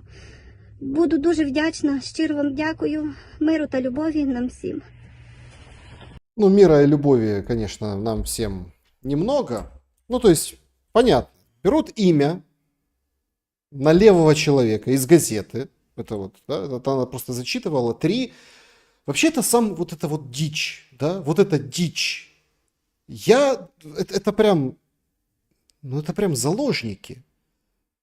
Он из ТЦК, будущий защитник Родины, малявы пишет. Вот она их читает на листочках в клеточку, как на зоне, как в СИЗО. И передает этой женщине, бедной, несчастной, которая говорит: я все отдам, я там, да, телефон у них забери, потому что мне не дадут, воды передай, я не ем. То есть вот так вот в такой атмосфере. Вот в такой атмосфере все происходит. Вот так. Ну и, конечно, там сегодня тоже были кадры, как это все происходит. Вот во Львове, да. Вот так вот, вчетвером. Ну, реакция людей красноречива. Вот сволочи. В Одессе сегодня там кричал мужчина, точно так же, впятером, тут вчетвером. Вот так вот, как худобу, как скотину. Вот это вот взяли там вот это за руки, поймали на сафари и тянут. А потом вот это вот они потом малявы вот такие шлют. Вот такая мобилизация. Но это же, конечно, это же все ИПСО, местные паблики, вот это, ну, это за деньги, наверное. Зачем? Это все вообще в Луганске снято. И женщина это, наверное, тоже из Луганска, которая там всех живых людей просит присоединиться. Потому что приходят, липовые ВЛК выписывают, даже не осматривая никого, и вперед. Ну, а что, мало ли что в маляве написано. Конечно же, ИПСО это все. ИПСО. Не верьте. Все идут добровольно. Все добровольно идут. Вот, например, 2 дня назад, по-моему, да, в студии телевидения, телеканал есть такой суспільный, общественный, ну, первый канал, УТ-1, короче, да, после ребрендинга и правильных ценностей и подач, они же замутили вот ток-шоу, да, там Швайка часто выступают, еще там тумбочки, они все такие стоят. И вот они, ну, они же заложники этих ценностей, ну, вот объективности, подачи, информации, вот это все. И вот они провели свой опрос. И это, конечно, вызвало дичайший шок. Буквально вот пару дней назад по поводу того, что все добровольцы. Ну вот, пожалуйста. Ви мобілізуватися, якщо Росія піде у новий активний наступ? 5%. Так. Однозначно так, 5%. Значит, хотели бы ли вы пошли бы вы, мобилизовались ли бы вы, если вот сейчас бы в активные контрнаступления пошла Российская Федерация? И вот такие результаты. Однозначно да, 5%, скорее да, 21%, скорее нет 25%. 21%, скоріше так. 25%, скоріше ні. 30%, 30% однозначно ні. 20% важко відповісти. Питання звучало так: чи готові ви мобілізуватися через ТЦК, вакансії Міноборони, рекрутингові центри, прямі контакти, якщо Росія піде у новий активний наступ? 55% сказали ні, скоріше ні або однозначно ні. Власне, єдине, що можу додати. То есть, вот мы смотрим на эту, красиво все, инфографика, смотрите. То есть, если вот Россия пойдет большое наступление, вот такие активное прям будет продвижение, значит, да и скорее да, 26%. Ну, вот такие, да. Скорее нет. И нет, да, вот получается 55. 20%, ну, как-то так, да. Тут могут проценты не сходиться, это как бы дело не в этом. Дело не в этом процентаже. То есть вы понимаете, то есть они в шоке на самом деле, что только условно там 25%, да, вот из опрошенных у них, да, вот сказали да. То есть 3/4 говорят или нет, нет, отстаньте. Важко відповісти, это означает, человек не хочет отвечать на вопрос. Ну, может, он, конечно, и согласен, но а почему он не говорит, что он согласен? Ну и все остальные скорее нет или однозначно нет. Но надо как-то выруливать. Это же крамола, то, что они сейчас показывают на УТ-1. Трошечки підсластити, да, цю пілюлю. А ну попробуй підсластити нам пілюлю. Коли після цього ми опитали, тобто на наше замовлення 347 саме чоловіків опитали с таким же без жінок. Ну это сейчас, смотрите, это как бы всех мы спросили. А дальше мы спросили мужиков. Ну, сколько из них говяжьих голов? Мужиков спросили.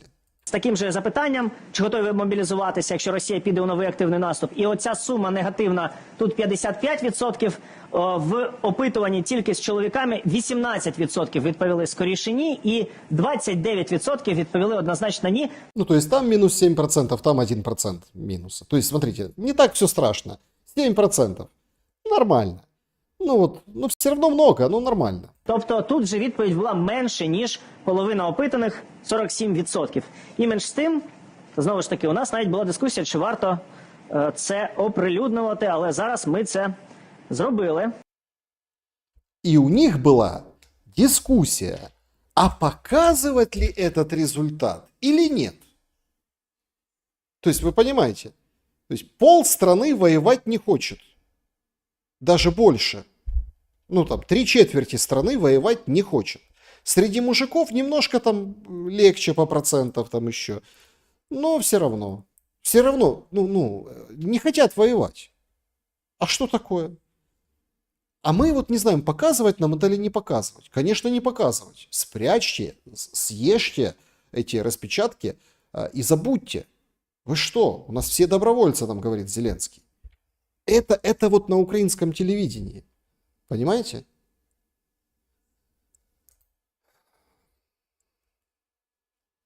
Ну, вот такая статистика. Прорвалась, так сказать. Прорвалась, собственно, вот как смогла. Луцк. Сегодня.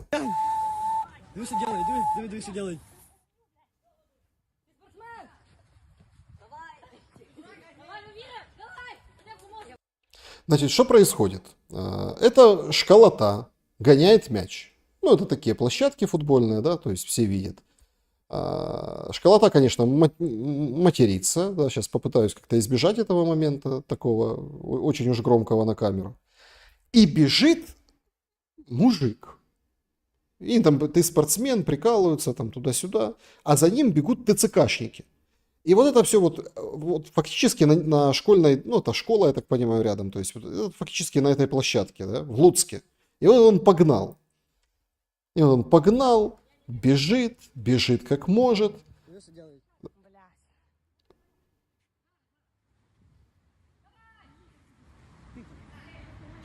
Фу, сука, пидорас. Ну, в общем, ругаются они. Бля, мужик красавчик, ты что делаешь? Давай! Красавчик! То есть вы понимаете, как подростки, которые мяч гоняют возле школы, как они оценивают происходящее. Видите как? Ну, это вот сегодняшний случай, этот, который я зашелся. Вот мужик бежит, и ля, какой мужик. Ну, да. То есть понятно, кто нехорошие люди, да, по выражению пацанов. И понятно, кто красавчик. Красавчик дает дёру. И, судя по всему, он удрал. Ну, они там обсуждают, смотри, тут бусик, смотри, тут это. Вот это вот молодежь, будущее поколение, вот это вот на это все смотрит. Да? Луцк. Луцк, чтобы вы понимали, это черти где. Это там Беларусь и Польша рядом. Ну вот, это Волынь. То есть, и вот они вот в этом играют в мяч, и вот это вот все происходит, понимаете? И они поддерживают вот этого человека, который бежит. А пацанам этим завтра, послезавтра, ну это так образно, да, понятно, что там, грубо говоря, лет 5, им самим идти. Мне скажут, Шелест, какие лет 5, о чем ты говоришь? А им там, ну, по 14 лет этим лбам. И они вот и неправильно понимают ситуацию. Наоборот, надо защищать ТЦК, а этот ухилянт, вот этот ухилянт неправильный. Нет, лет через 5 и до них дойдет очередь. Об этом тоже прямо говорят. Красивые военные на красивих стульях, в красивому місці, під камерою. Може в суспільстві мати підтримку теза про те, що потрібно зменшувати вік для мобілізації. Я думаю, це питання риторичне. І якщо спитати, чи хтось хотів би це зробити, відповідь про бажання.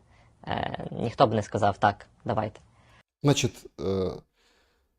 понижать или не понижать возраст мобилизационный? Это вопрос риторический. Если бы спросить, ну, хотел бы кто-то это делать? Конечно, никто бы не сказал «да».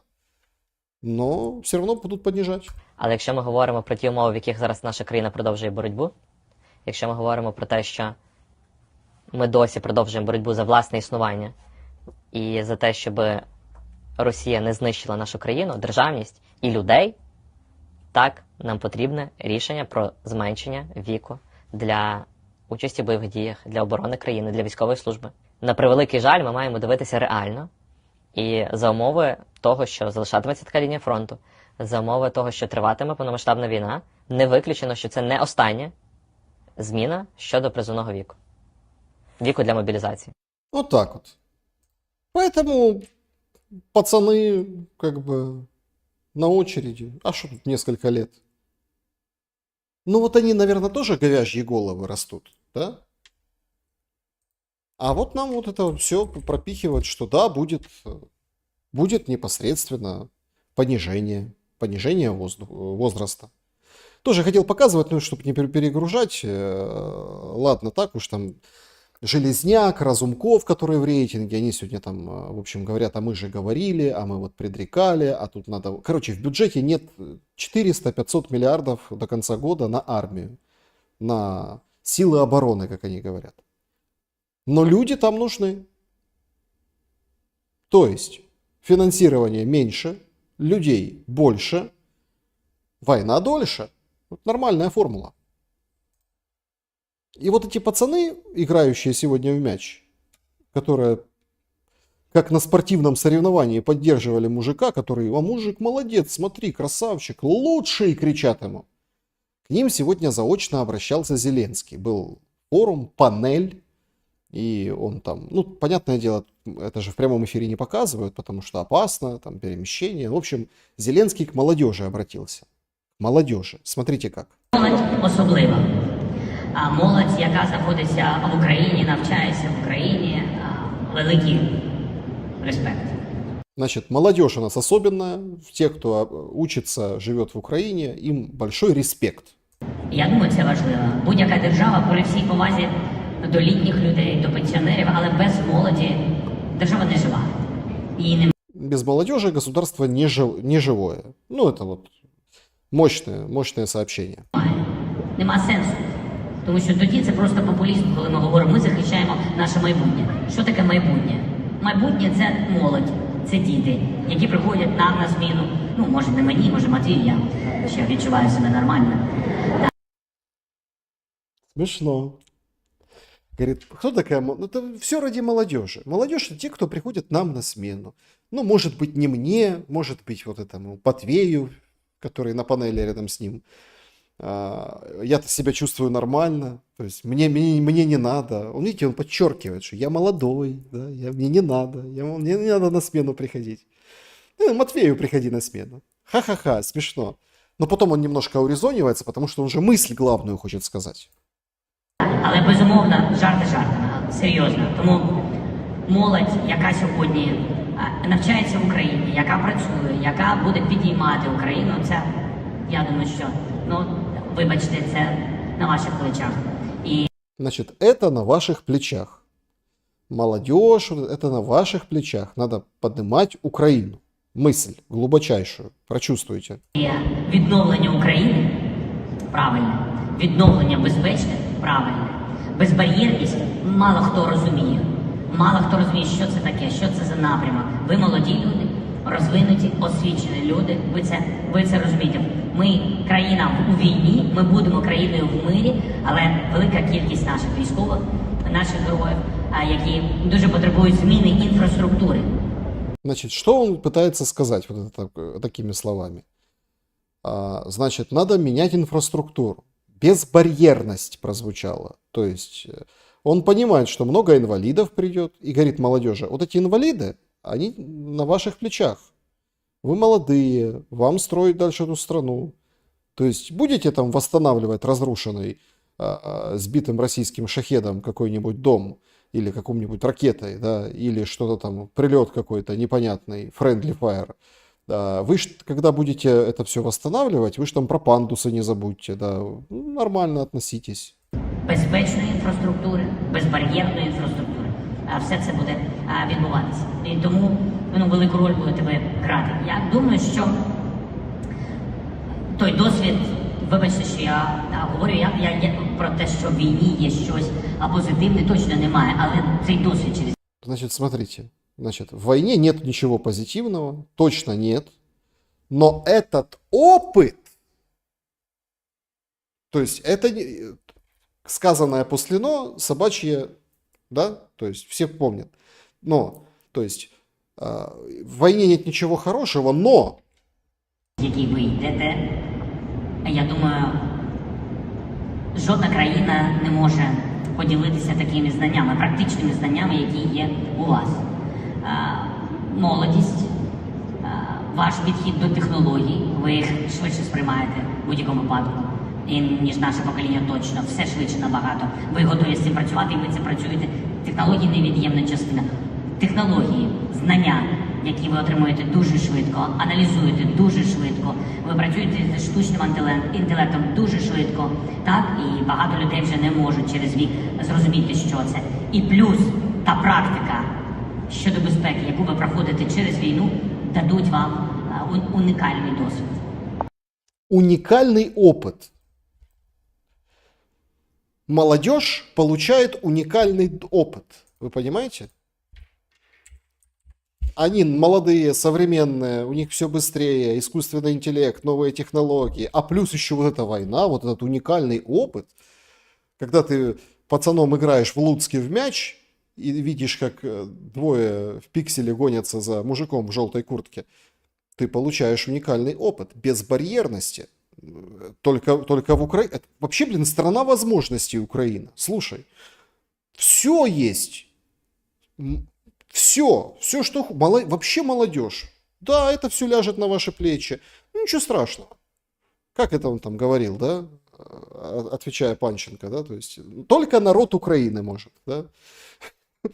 Только народ Украины. Вот вы молодежь, у вас все впереди. Но только в нашей стране вы можете такой опыт получить. Вопрос только, нахрена он сдался, этот опыт? Безбарьерности. с ампутантами, с проблемами, с оторванной крышей. Вот так вот, да. С оторванной крышей солдат и совсем. Это уже не выдерживает флюиды, понимаете, моего негатива. Аж упала эта мамка, которая... Ну, то есть, понимаете, в чем дело? Вот как. Опыт у тебя будущее большое. Ты войну прошел в Украине, молодым был. Вырастешь, обалдеешь просто. От того, как классно тебе. Только в нашей стране это возможно. Вопрос только зачем? Наверное, он знает зачем. Ну, раз уж мы про Луцк сегодня, давайте, мы редко уделяем этому городу внимание. Потрясающий просто сегодня материал, сюжет вышел в Луцке. Давайте посмотрим. Привіт! Це проєкт «Генерація успішних людей». Я Віталій Ткачук і вся команда Insider Media. Сьогодні ми спілкуємося з ректоркою Луцького національного технічного університету, політикиною, управлінцем, жінкою, яка прийшла у світ науки з великої політики. Це все я про Ірину Вахович. Ірина, привіт! Доброго дня. Дякую, що погодились до нас на розмову і запросили до вас її. Значит, это вот как раз-таки пример, да, вот такой пример безбарьерности, да, вот мы видим. Ну, корреспондент, человек, который работает, он слепой. Он читает это, может, вы видели, не видели, вот это он читает, ну, вот этот дактиль, да, то есть, ну, это так, вот он журналист, он все равно он работает, то есть, ну, не в этом дело. Значит, это вообще интервью большое о Луцком национально-техническом университете. Слушайте, ну, там успехи, хорошее интервью, местная, как бы, компания делает, супер. И вот он приветствует там политика, человека, нового ректора, такого вот успешную женщину. И как бы задает ей вопрос. Писати. Пані Ірино, є тенденція, що студенти старшого віку вступають або залишають на навчання, щоб отримати відстрочку. Чи багато взагалі в ЛНТУ охочих, ну так би мовити, вчитися такого віку плюс 25 додалося за останні 3 роки? Значит, многие хотят и приходят за отсрочкой. Много вообще таких у вас, которые туда приходят вот, и получают 25 плюс? Ну, то есть после 25 призывной возраст, ну, мобилизационный возраст. Скажу таке, от хочу всі міфи розвінчати з цією ситуацією. Початок війни, звичайно, всі поступали через те, що це було не заборонено з позиції того, що якщо ти маєш там, чи це другий раз ти вчишся, чи третій раз, ти все одно цю відстрочку маєш. Але держава протурбувалася про це, і відповідно ті люди, які вже не перший раз навчаються, вони просто цю відстрочку втрачали. Тобто ти можеш навчатися, хоч скільки раз, ну це ж не заборонено Конституцією, але відстрочку не давали. Тому скажу, що багато є було в нас студентів, які дійсно хотіли вчитися, ну не хотіли не так вчитися, як хотіли цю відстрочку. І якщо розглядати, то 1000 студентів ми відрахували 25 плюс в вересні 24-го року. 1000 студентов, 1000, они отчислили в сентябре прошлого года. Ну, то есть перед стартом этого. И вообще, ну, конечно, все поступали, все вот шли гранит науки грызть. И можно так было. Чому? Через те, що законодавство змінилося, їм ця відстрочка не давалася. Тобто правильні кроки держави зробили цю всю. И она говорит, правильные шаги государства, правильные, что если ты там в возрасте и получаешь второе образование там выше, то как бы извините, без отсрочки, поэтому понятное дело, что уже смысла нет. И это, говорит, правильные шаги государства. Ректор, успешная женщина, політикиня. Історію. Поки воно можна було, то можна було. Ми ж є хто? Ми є установа, яка, ну... И начинает оправдываться. Мы же кто такие? Мы же это, вот приходит человек, имеет право, не запрещено, ну пожалуйста, он же пользуется нашими услугами, платит деньги, ну конечно, ну да, они... А вот когда стало нельзя, тогда мы нет. Тогда ми взагалі, тогда, ну, їх этих ухилянтів. Розумієте, до мене прийшли документи, і ти маєш взяти цю, ну, він пройшов етап, а тоді ще по мотиваційних листах навіть екзамени могли не здавати, якщо це друга освіта чи як. Занервничала очень, видите, как молодая успешная ректор. Потому что понимает. Ну, перед ней просто журналист, ну, У него другая цель. Там интервью вообще о другом, то есть о жизни университета в Луцке. І зрозуміло, що ми брали цих студентів. Це не означає, що ми давали їм якийсь там захист. Ми надавали ту послугу, яку вони прийшли до нас отримати. Але держава скоригувала це все, і на сьогоднішній день такого вже немає. Ну, по-перше, воно, якщо і є ті, хто навчаються там старші, то це вони реально навчаються і вони перший раз навчаються. А взагалі в цій всій ситуації, знаєте, як скажу, що той, хто вже має вищу освіту, він не має можливості там до тої відстрочки, а той, хто не мав ніколи вищої освіти, то він ще може всі етапи пройти і мати. Тобто тут теж треба дивитися, знаєте, про якість того. Вообще несправедливо. Представляете, люди без высшего образования, они же, получается, первый раз могут прийти и получить образование, получить отсрочку. Тут надо доработать что-то надо. Ну вот такие у нас новые нормальности. Молодежь, которая получает уникальный опыт безбарьерности, вот эти ректоры. Ну и, конечно, вовсю гонят, вовсю вот эта вот пропаганда, вот это вот все. Вовсю просто. Даже, я не знаю, я как бы не особо фанат там проекта «Мастер-шеф», да, в Украине. Но даже Хектор Хименес Браво, вот этот, который там книжки печатал, рецепты, судья этого шоу, приправки у него брендовые выходят, пропал на некоторое время и объявился. Знаете где? Правильно, в ВСУ. Это его сторис, значит, кто ты в гражданской жизни. Там музыка просто блатная. Ну, понятное дело, YouTube забанит. Я больше не могу сидеть дома. Это не съемка, не репетиция. Это реальная история. Я сделал это. Не сделал в 22-м, сделаю сейчас. Я увидел другую сторону медали. Титановую. Ну, представляете, какая музыка, да, на фоне. Но я стану частью украинской армии. Нарезочки, все красиво, смотрите. Вот так, и сяк, и дрончики тут, и мишени. Скоро увидите все сами. Ждите, прям не дождусь. Публикует вот такую вот фотографию непосредственно, где он уже все, бывший повар, теперь военный, драновод. Говорит, все началось с мысли. То есть с мысли. То есть сидел, голубцы крутил, чего-то делал там, тефтельки всякие, вот мысль у него. И пошел. Пошел. И даже вот они все поняли. Они это собачки его, видите? И собачки все поняли. Вообще все поняли. Я думаю, что вот напишите в комментариях, вы все поняли по поводу повара Хектора Хименеса Браво, который пошел в ВСУ. Колумбийца. Да? Я думаю, все поняли все. Безусловно. Ну и не обошлось сегодня. Ну, опять-таки, да, то есть все очень круто, красиво, учебка, дроны. Будь как Хектор. Был в Мастер-шефе, был телезвездой, давай, шуруй. Стань частью украинской армии. Но скоро вы все увидите. Прям все увидим. И посадки увидим.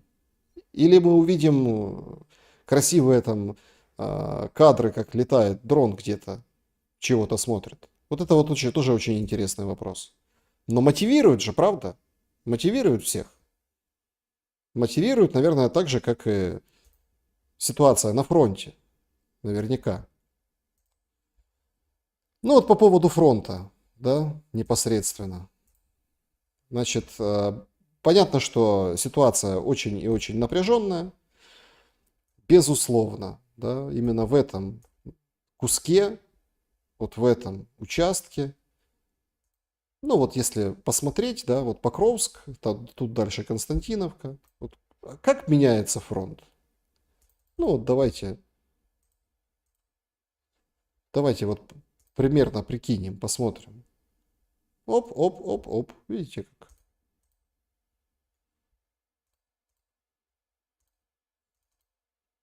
Вот это вот изменился фронт. А ну так на карте кажется, что тут такого. Но серьезно, все видят, что с Покровском уже беда. Вот эта трасса на Константиновка, Покровск, Константиновка уже перерезана. Есть реальная угроза полуокружения, полуохвата самой Константиновки. на фронте. Очень интересно, вот здесь оказалось продвижение, да, тут тоже в таком полуокружении, в Новополе. Новоселка здесь, там, Новодаровка.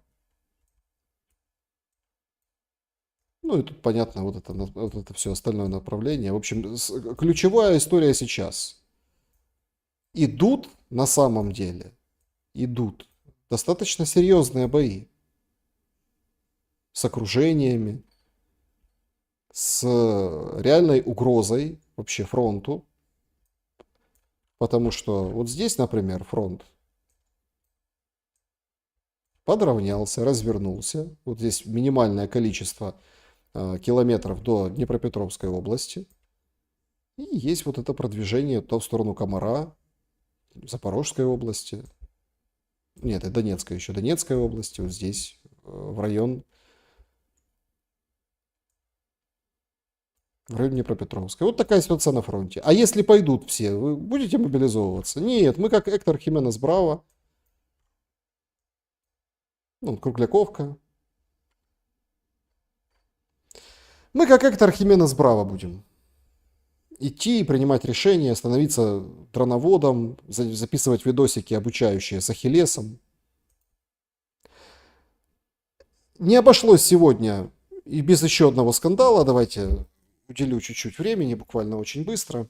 Понимаю, что объемный достаточно выпуск получился. Давно не виделись, что называется. Но это все к вопросу. Мы будем скоро подводить итоги. Скандал прям целый. Лютый скандал был. Тут сложно там как по музыке, ну посмотрим. В общем, бодибилдер из Днепра на Западной Украине, да, вот проводился этот конкурс, вышел на свое выступление под российский трек. Я же думаю, что он российский? Ну, российский, о чем он? А он о бодибилдинге, да, то есть там рэпчик считают под бодибилдинг. Ему люди отдельно аплодировали, ничего себе, как круто. Ну, вот так это все выглядело примерно.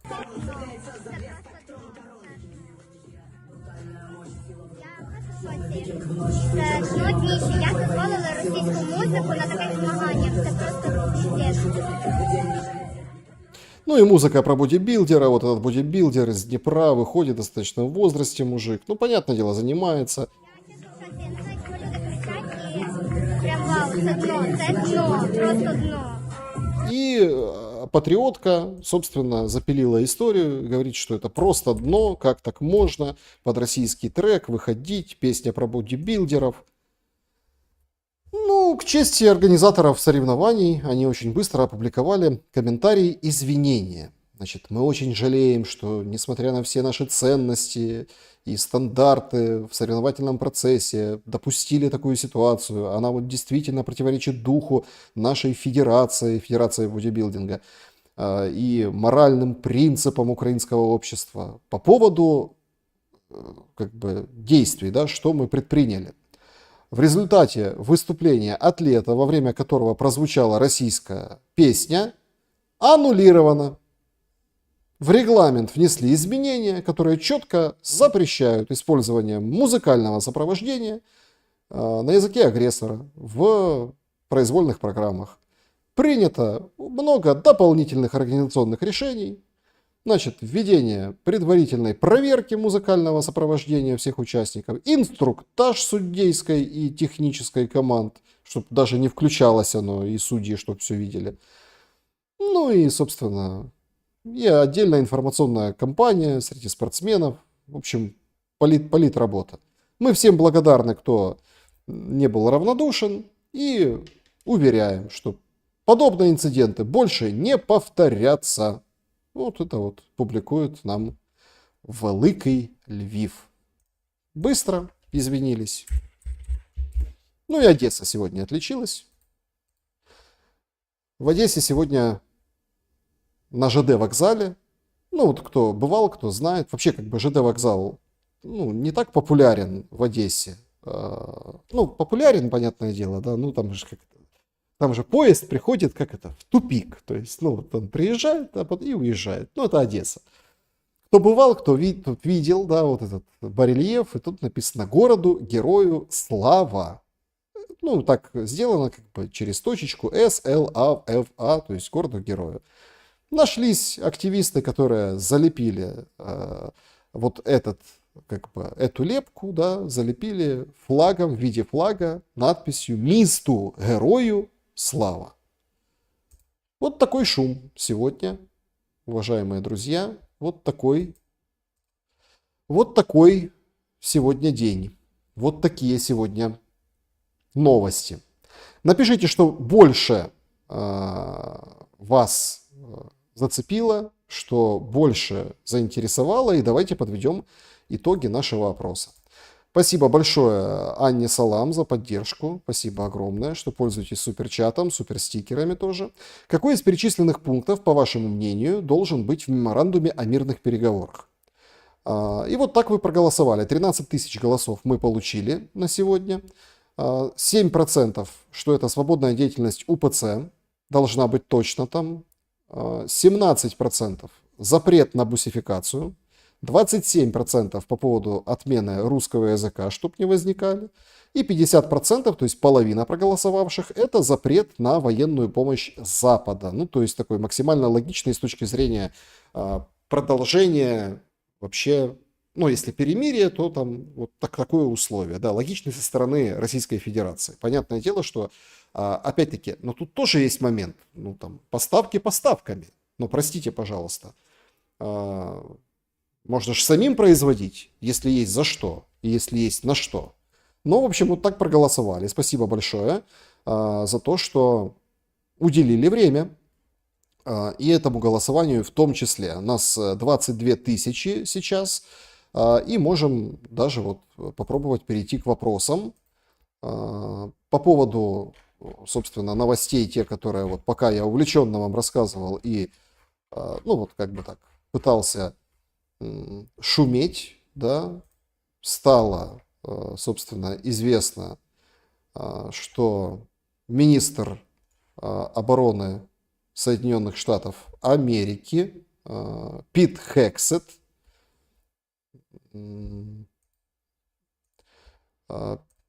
значит, распорядился провести полное расследование событий, связанных с выводом американских войск из Афганистана, заявляет пресс-служба Пентагона. Это, кстати, очень интересно. Мы можем очень много нового узнать по поводу оружия, которое там осталось, по поводу, конечно же, сделки, которая вот как бы тоже подписывалась, да, с Трампом, красиво все было, а потом канула в лету. То есть это вот тоже такое прям событие очень даже серьезное. Ну и понятное дело, что вот сообщают, что Киевская митрополия УПЦ будет проверена на возможные связи с РПЦ и может быть ликвидирована, заявляет глава госслужбы по вопросам этнополитики и свободы совести Еленский. Радио Свобода. Это то, передает, это то, о чем мы с вами, уважаемые друзья, и говорили.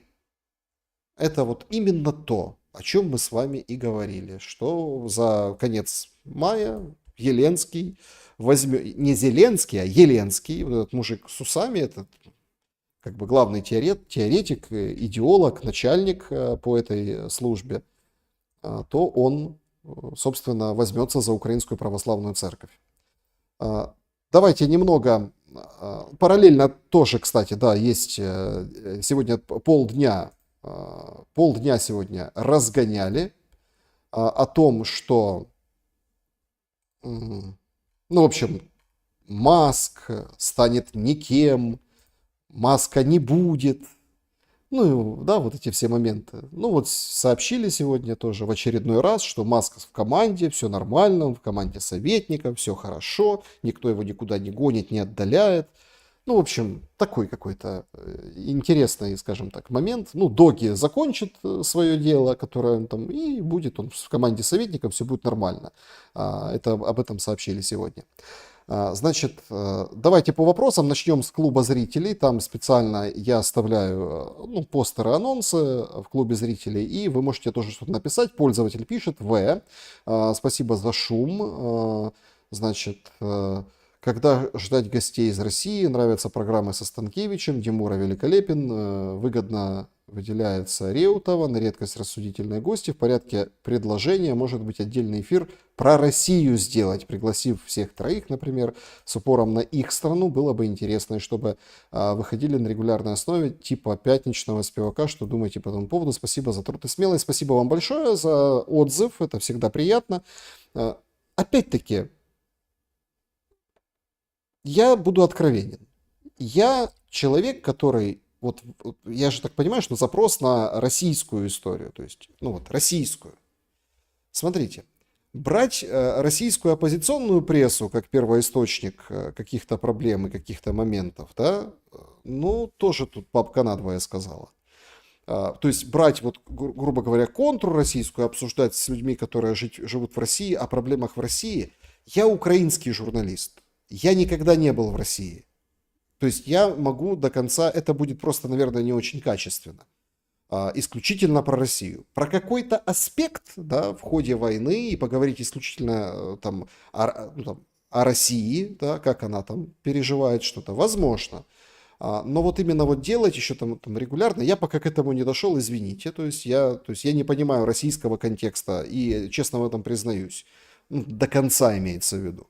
Нет, я вижу, там пишут разные там и блогеры, и все на свете, там что исламизация проходит, там где-то кресты пытаются зарисовывать на гербе, в Чечне в той же, или какие-то там еще моменты, или мигрантская тема очень такая болезненная, когда там, ну вижу новости, да, вот такие, когда там мигранты издеваются над женщинами, там, да, которые там находятся, потом какие-то стычки происходят. Я не знаю, насколько это масштабно, понимаете, то есть мне очень сложно оценить, но в принципе, как бы думать можно.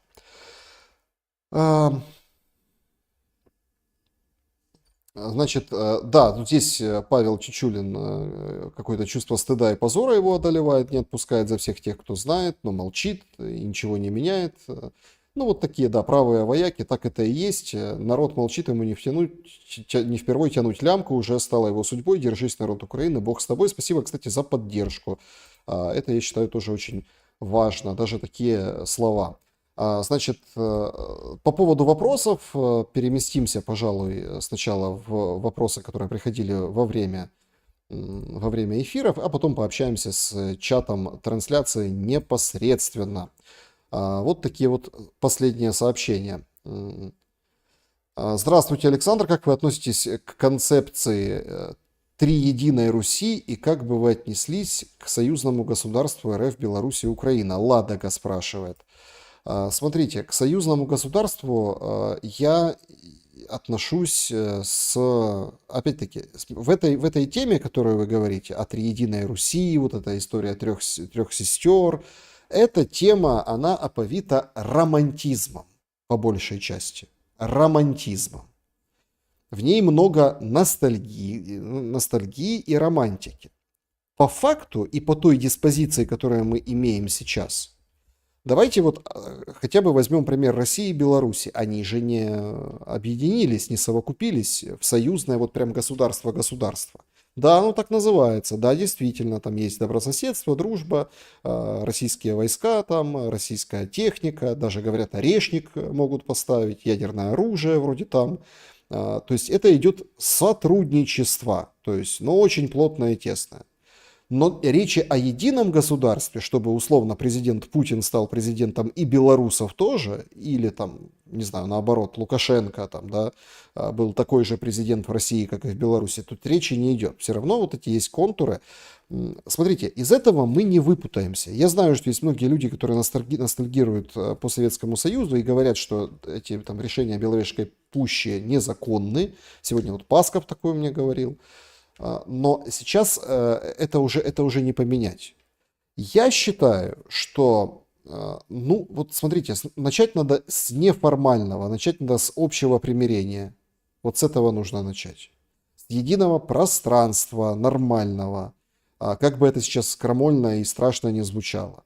А политические конструкции возводить сейчас, ну, об этом в перспективе, ну, я не знаю, ну, может, там, к закату моей жизни что-то может и получится. То есть это что-то за пределами горизонта любого планирования. Потому что горизонт планирования украинца, конкретно украинца, то есть украинцев, он измеряется, вот, знаете, как там, от саммита НАТО до саммита НАТО, от какого-то там, не знаю, переговоров до каких-то других переговоров. То есть очень короткий лаг по времени. Поэтому отношусь к этому достаточно понимающе, но считаю это нереальным. Мне так кажется. В такой перспективе, там, не знаю, в своей жизни, так, наверное, точно. Но может к закату что-то подобное там и будет вырисовываться, но это уже не война, это все дело так или иначе разрубило. И вот эта вот история с уничтожением славян, разрывы вот народов, она только это подчеркивает еще больше. Александр, по мне, Мураев один из немногих, который отображает адекватную позицию, всегда говорил о необходимости нейтральности Украины, в меру взаимности осуждал переворот. Как президент может это решить или нет? Смотрите, я вообще не понял, почему он оказался в рейтинге КМИСа, Мураев. Все хорошо с Мураевым. Говорит, там, да, я помню эти все истории, там, как его там руководителем Украины при Москве назначали, ну, об этом гуляла информация. Молчал, почему он так долго. Я не понял ответа на этот вопрос. Вот я не понял. По поводу того, что он в Китае, там еще что-то. Ну, были сообщения, что он не в Китае. Ну, я не хочу там разводить сплетни, я лично не знаю, но знаю людей, которых... То есть, вот, понимаете, если он имел позицию, находился за границей безопасности, то почему молчал эти годы, да? То есть, и сейчас только появился. Вот это главный мой вопрос к нему. И скольких людей он собирал на митингах перед войной, когда его телеканал наш закрывали перед вот самыми событиями, да, и люди выходили, там формулы его какие-то, формулы страны, вот, а что с этими людьми, а кому он помог, то есть, а почему молчал, то есть много вот таких вопросов на честность, вопросов на откровенность, потому что то, что сейчас его проявления, возможно, они там где-то справедливые и правильные, многие находят рациональное зерно, но эти вопросы без ответа нельзя оставлять, а он их оставил без ответа. И в этом большой минус, который вызывает уже сразу определенный шлейф недоверия. Это мое личное мнение. Ну вот, вы поделились. Александр, как вы относитесь к Олесе Медведевой из страны UA? Не думали взять у нее интервью? Пересекались как-то в эфирах на телевидении? В таком формате не пересекались. Отношусь позитивно, нормально, достойно. Олеся Медведева молодец, борец. И очень старается, и респект ей за то, что она делает. И вообще к редакции нескольких знаю людей, тоже очень отношусь очень по-доброму, как к профессионалам и хорошим спецам. Вы большие молодцы, им давно тяжело, понимаете, им давно тяжело. Но тем не менее они находят возможность, все равно стараются, да, более-менее объективно отображать информацию. Это нужно уважать. Вот, понимаете, право на профессию, которую забирают, но которую человек не отдает, держит при себе, и человек или коллектив людей, это потрясающе. Это вызывает искреннее уважение. Это подкупает, поэтому они молодцы. Я не хочу там вдаваться ни в какие-то моменты, кому-то нравится, кому-то не нравится, но только сам факт вот этого заставляет все-таки ну вот, морально поддерживать, да, вот, подобных людей. Так, значит, что у нас тут происходит в чате трансляции, а то мы совсем забыли о чате трансляции. Значит,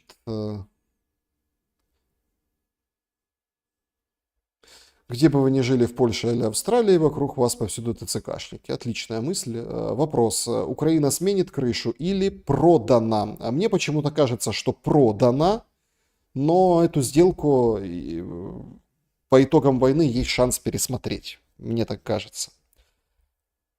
Анатолий Данилов. Почему Спивак стал прозеленским? Ну, наверное, потому что... Я не сказал бы, что он, во-первых, прозеленский, ни в коем случае, да, но есть вот есть люди с понятиями, они могут отличаться от разных людей. И как ни крути, ну, у него такая позиция, это верховный главнокомандующий, то есть вокруг можно, это, конечно, там и критиковать процессы, но идет война, и есть верховный главнокомандующий. Это вот такая позиция. Я ее не разделяю, но темы интересны всегда, там, наши эфиры, дискуссии и уважение за счет того, что вот все равно это перевесило, то есть дискуссии, разговоры, то есть вот эти моменты, что я могу не разделять мнение Дмитрия, Дмитрий может не разделять мое, но мы должны иметь в виду, что есть принципы. Вот благодаря этим принципам Дмитрий со мной продолжает «Пятничного спивака». Они бывают разные, набор их бывает разный у каждого человека, эксперта и всех других. Поэтому тут такой момент. Ну вот так получилось. Это не означает, что он, что он прям про Зеленский или там работает на Зеленского, или там, я не знаю, еще там что-то, да, то есть нет. То есть, это позиция. То есть главнокомандующего не критикую, потому что он верховный главнокомандующий, идет война. И так бедная эта Одесса. Хотя она настрадалась, конечно, и изнутри, и снаружи. И из-за шахедов, и из-за вот этих всех буйных, которые с газовыми баллончиками и прочим. Пан атаман, да, Грицан Таврический, только 7% за УПЦ, тогда война надолго. Не знаю, не могу сказать. Просто люди выбрали другие варианты. Я же, не предлагал прям какой-то принципиальный вариант. Значит, почему нет стримов с Балашовым, когда стрим с Елисевичем? Договоримся, будет стрим с Елисевичем, с Балашовым. Балашов, по-моему, запутали его вот эти собеседники. Дело такое. Я буквально перед его выходом, о котором рассказал у себя в телеграм-канале, есть группы. Это такая тенденция, я думаю, я делился в телеграм-канале новостями, когда людей нанимают на работу. Типа, давайте 4 часа, неполный рабочий день, оплата там 1000 гривен, надо ходить по пабликам и, в общем, заниматься в интернете чем-то, да, то есть, ссориться с россиянами, которые приходят в чаты разных пабликов, и Facebook, и Telegram, и другие, то есть везде. Но в том числе есть такая функция, и это прям... Есть такая история, когда люди создают чаты, один из таких чатов достаточно крупный, там больше 120 тысяч подписчиков, которые заказывают каналы. Как это выглядит? То есть там TikTok. Люди, убиваем вот этого. И все вот это массово жалуются, и страница убивается в ТикТоке. Пытаются в Ютубе такое делать, и вот я я не сильно фанат, это меня певец Лисовский сказал о том, что есть такое, да? Я не думал, что это настолько развитая тема, когда собираются люди под никами там ботов, да, и просто атакуют, заваливают и уничтожают там каналы. Но это он сказал, что такое есть, и действительно есть. Я там увидел его. Я ему по доброте душевной, конечно, скинул, сказал какой-то произвол. Он потом обратился к этой Браме. Они с ним все порешали, но в том плане, что по ошибке, не по ошибке. Там тоже какие-то... И он так радовался, что вот, Украина меняется. А потом через пару часов появляются вот эти все его комментарии, такие не очень лицеприятные. Это не очень хорошо было, да. Но, смотрите, так значит так. Да, вот. Нельзя никого судить и осуждать, каждый думает и каждый делает. Главное, что, знаете, вот мое отношение к людям все равно остается добрым. Вот все равно добрым. По-человечески добрым. Я все равно против несправедливости, против всегда предупрежу, если какие-то я узнаю, что есть какие-то происки, никогда не замолчу и в стороне потом не буду подхихикивать за спиной и танцевать на костях. Это мои принципы. Это как, знаете, я как водитель со стажем, в правилах дорожного движения написано, да, вот, что есть правила, и ты как водитель подразумеваешь, совершая что-то, действие, что другие тоже их соблюдают. Вот я такой. Вот если я такой, я подразумеваю, что и другие все такие. Иногда не получается, иногда случаются аварии, или кто-то в жопу поцелует, как это водители говорят. Значит, Саша, Украина всегда стремилась к крайностям и сейчас стоит у края. Может, пора от него отойти? Это, кстати, хорошая мысль. вот действительно, может, пора и отойти. Ой, мне так нравится, Ирина, Александр Розовый пони. Спасибо вам большое. Значит, будет ли буферная зона и где? Ну, судя по всему, Харьков и Сумы ожидается буферная зона, но мне кажется, что нужно быстро договариваться, чтобы этого не было. 200 населенных пунктов объявили, что будет так или иначе какая-то эвакуация в Сумской области. С Харьковом тоже вопросы, потому что мне нравится, как это все переворачивается. Вот говорят, смотрите, вот вы говорили, не надо нам идти на российские территории, а вот посмотрите на Харьков, там какая-то там прилетела от гранатомета прикрепленная ракета или боезаряд к шахету, да, и, мол, надо было там отодвигать их дальше. Ну, было бы чем отодвигать. Вон опять Теткино, премся в это Теткино. Вообще, зачем было начинать вот эту историю? Ну, в общем, такой дискуссионный вопрос. В каком плане? В том плане, что пропаганда переворачивает истинные смыслы. То есть, за что война, надо сначала определиться. За какие регионы, за какие территории. Потому что то, что сейчас поднимается в Стамбуле, да, что, будет плюс 2 еще области, ну, извините, это, конечно, никого не устраивает. И это признак того, как ведет войну, прежде всего, украинская сторона. Вот это вот очень важно понимать. Российская, потому что получается где-то, или там какие-то растут аппетиты. Но украинская должна грамотнее вести была вот эту историю, особенно тем более, когда или быстрее менять эту Курскую область на что-то, правда? То есть, ну вот если Курская область это для обмена была, хотя нам говорили, нет, мы пытаемся обезопасить свои территории. Ну, в общем, сами запутались. Угу. Саша, ошибаетесь, померят быстро. Привел пример 41-го. Я не ошибаюсь. Смотрите, я так думаю. Я не думаю, это быстро это не померится, это все. Нет, он привел, смотри, тоже очень важный момент. Он же привел, потому что 41-й, 45-й, там Япония, США, понятные примеры исторические. Это я к Артуру П. обращаюсь. Но, как показывает практика, в нашей стране, Украине, нет практики трибуналов, правосудия и чего-то более-менее вменяемого, того, чему поверят люди. То есть, что это его там осудили, вот потому что его осудили, потому что он преступник, потому что так решил независимый суд, трибунал. Вы посмотрите, то есть с тем срачевником и промытыми мозгами, которые сейчас, даже трибунал, о котором говорил Мосейчук в эфире перед шумом, к нему будет тоже веры мало, он тоже назовется политическим, несправедливым. Понимаете, вот в этом проблема. И, соответственно, вот эта вот идея будет жить в дальнейшем, и этот раздор тоже будет в дальнейшем жить, поэтому еще не скоро нужно, чтобы повзрослели вот эти пацаны, которые играли в футбол и поддерживали бегущего в Луцке мужика от ТЦКшников. Мне кажется, так.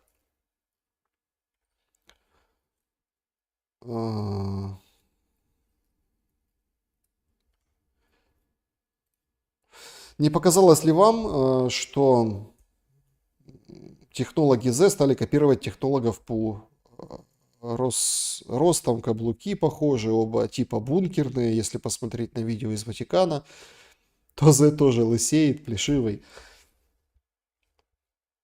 Ну, мне кажется, знаете, у меня, если честно, то у меня еще в самом начале кампании Зеленского были, ну, такие подозрения или такие сигналы, которые я считывал, что это вот пришел, ну, такой косплей Путина. Определенный по манере, по стилистике. Я вот почему-то мне так казалось, да. Ну, я так гнал от себя эти мысли, тем более там было вообще не до того. Но потом это все, вот так вот, если объективно посмотреть на набор аргументов про изгнанных из страны, там, уголовные дела, ну, там, санкции. Ну, санкции там Путин не вводит, по-моему, санкции. Или вводит. Нет, он вводит против, там, был пакет санкций против других людей, ну неважно, санкции тоже, какие-то вот эти, скажем так, статусы подсанкционные, там, иноагенты, вот это все. То есть ему очень хочется быть как Путин. Вот это, наверное, читается, и задача, наверное, такая стоит. Но как бы Путин только лучше. Да, вот Путин, но вот туда, я вот в Европу, я такой буду Путин, другой. Да, вот. Поэтому тут между ними тоже в этом отношении. Тогда вот были какие-то моменты соревнования. Даже вот эта встреча в 2019 году, первая и единственная пока. Хотя, наверное, единственная в принципе она будет, где там Путин выступал, а он ржал, там смеялся, переглядывался с кем-то, с Богданом, с Аваковым, там вот это все, смешно ему было. Ну вот досмеялись.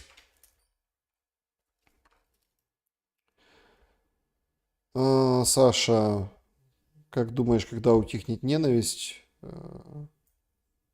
Нет, ну ненависть может утихнуть достаточно, вот именно ненависть, достаточно быстро. Ну, лет 5, наверное, 3-5, вот так. А вот именно вот то, о чем меня спрашивали по поводу там союзных каких-то отношений, вот таких вот прочных, дружбы, вот это надо больше однозначно времени. Да, вот это тоже хороший. Если бы Шелест в 14-м все знал бы, в 15-м жил бы в России. Да нет, ну это жизнь, причем здесь. Каждый оказывается там, где хочет, и таких просчетов. Знаете, как-то есть куча этих экстрасенсов, всяких экстрасенсов. Так а чё, что экстрасенс? Подойди к лотерейному киоску, выбери себе нормальный билет, и все. Чё ты такой бедный экстрасенс? Зачем ты вот это практики проводишь, если ты умеешь и знаешь? Все хороши задним умом. Рамазан, чем закончатся эти Стамбулы, разговоры лидеров и так далее? Закончится Минском-3 и процессом, в который втягивают. Но идет, как вы понимаете, наступление. И вполне вот, ну опять-таки, если давать какие-то прогнозы, то, как по логике все развивается, если, например, меморандумную часть вот эту будут затягивать, стараться, да, согласовывать долго и все, то может где-то может поломаться на фронте. И будет серьезное продвижение, которое как бы поставит точку в этом процессе быстрее, пока не сожгли достаточно много. Но тут же вопрос, что много, что мало по меркам сегодняшней войны. Очень серьезный вопрос. Потому что, например, там потерять областной центр это много, это статусно, это репутационно. Но в масштабах войны, ну, областной центр и областной центр. Уже теряли Херсон, да, ну, вот так. Вернем когда-нибудь. То есть, понимаете, тут тоже там левобережье, это уже серьезная история.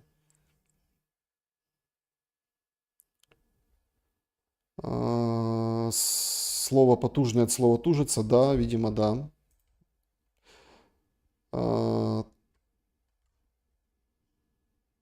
Саша, вы не любите Диму Гордона. Ну, не люблю. На вкус и цвет. Но опять-таки, всю аудиторию надо уважать. А к кому-то конкретно можно относиться по-разному. Так.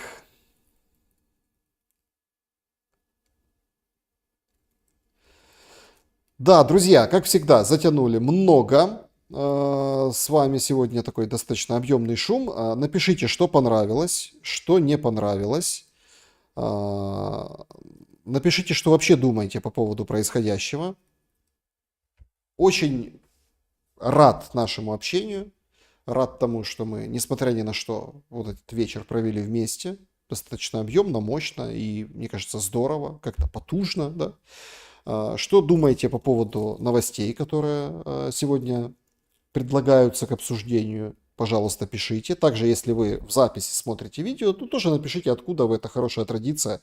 Почему нет? Очень с удовольствием читаю ваши комментарии. Берегите себя. Всем добра и света. Ну и мое традиционное. Хорошо пошумели.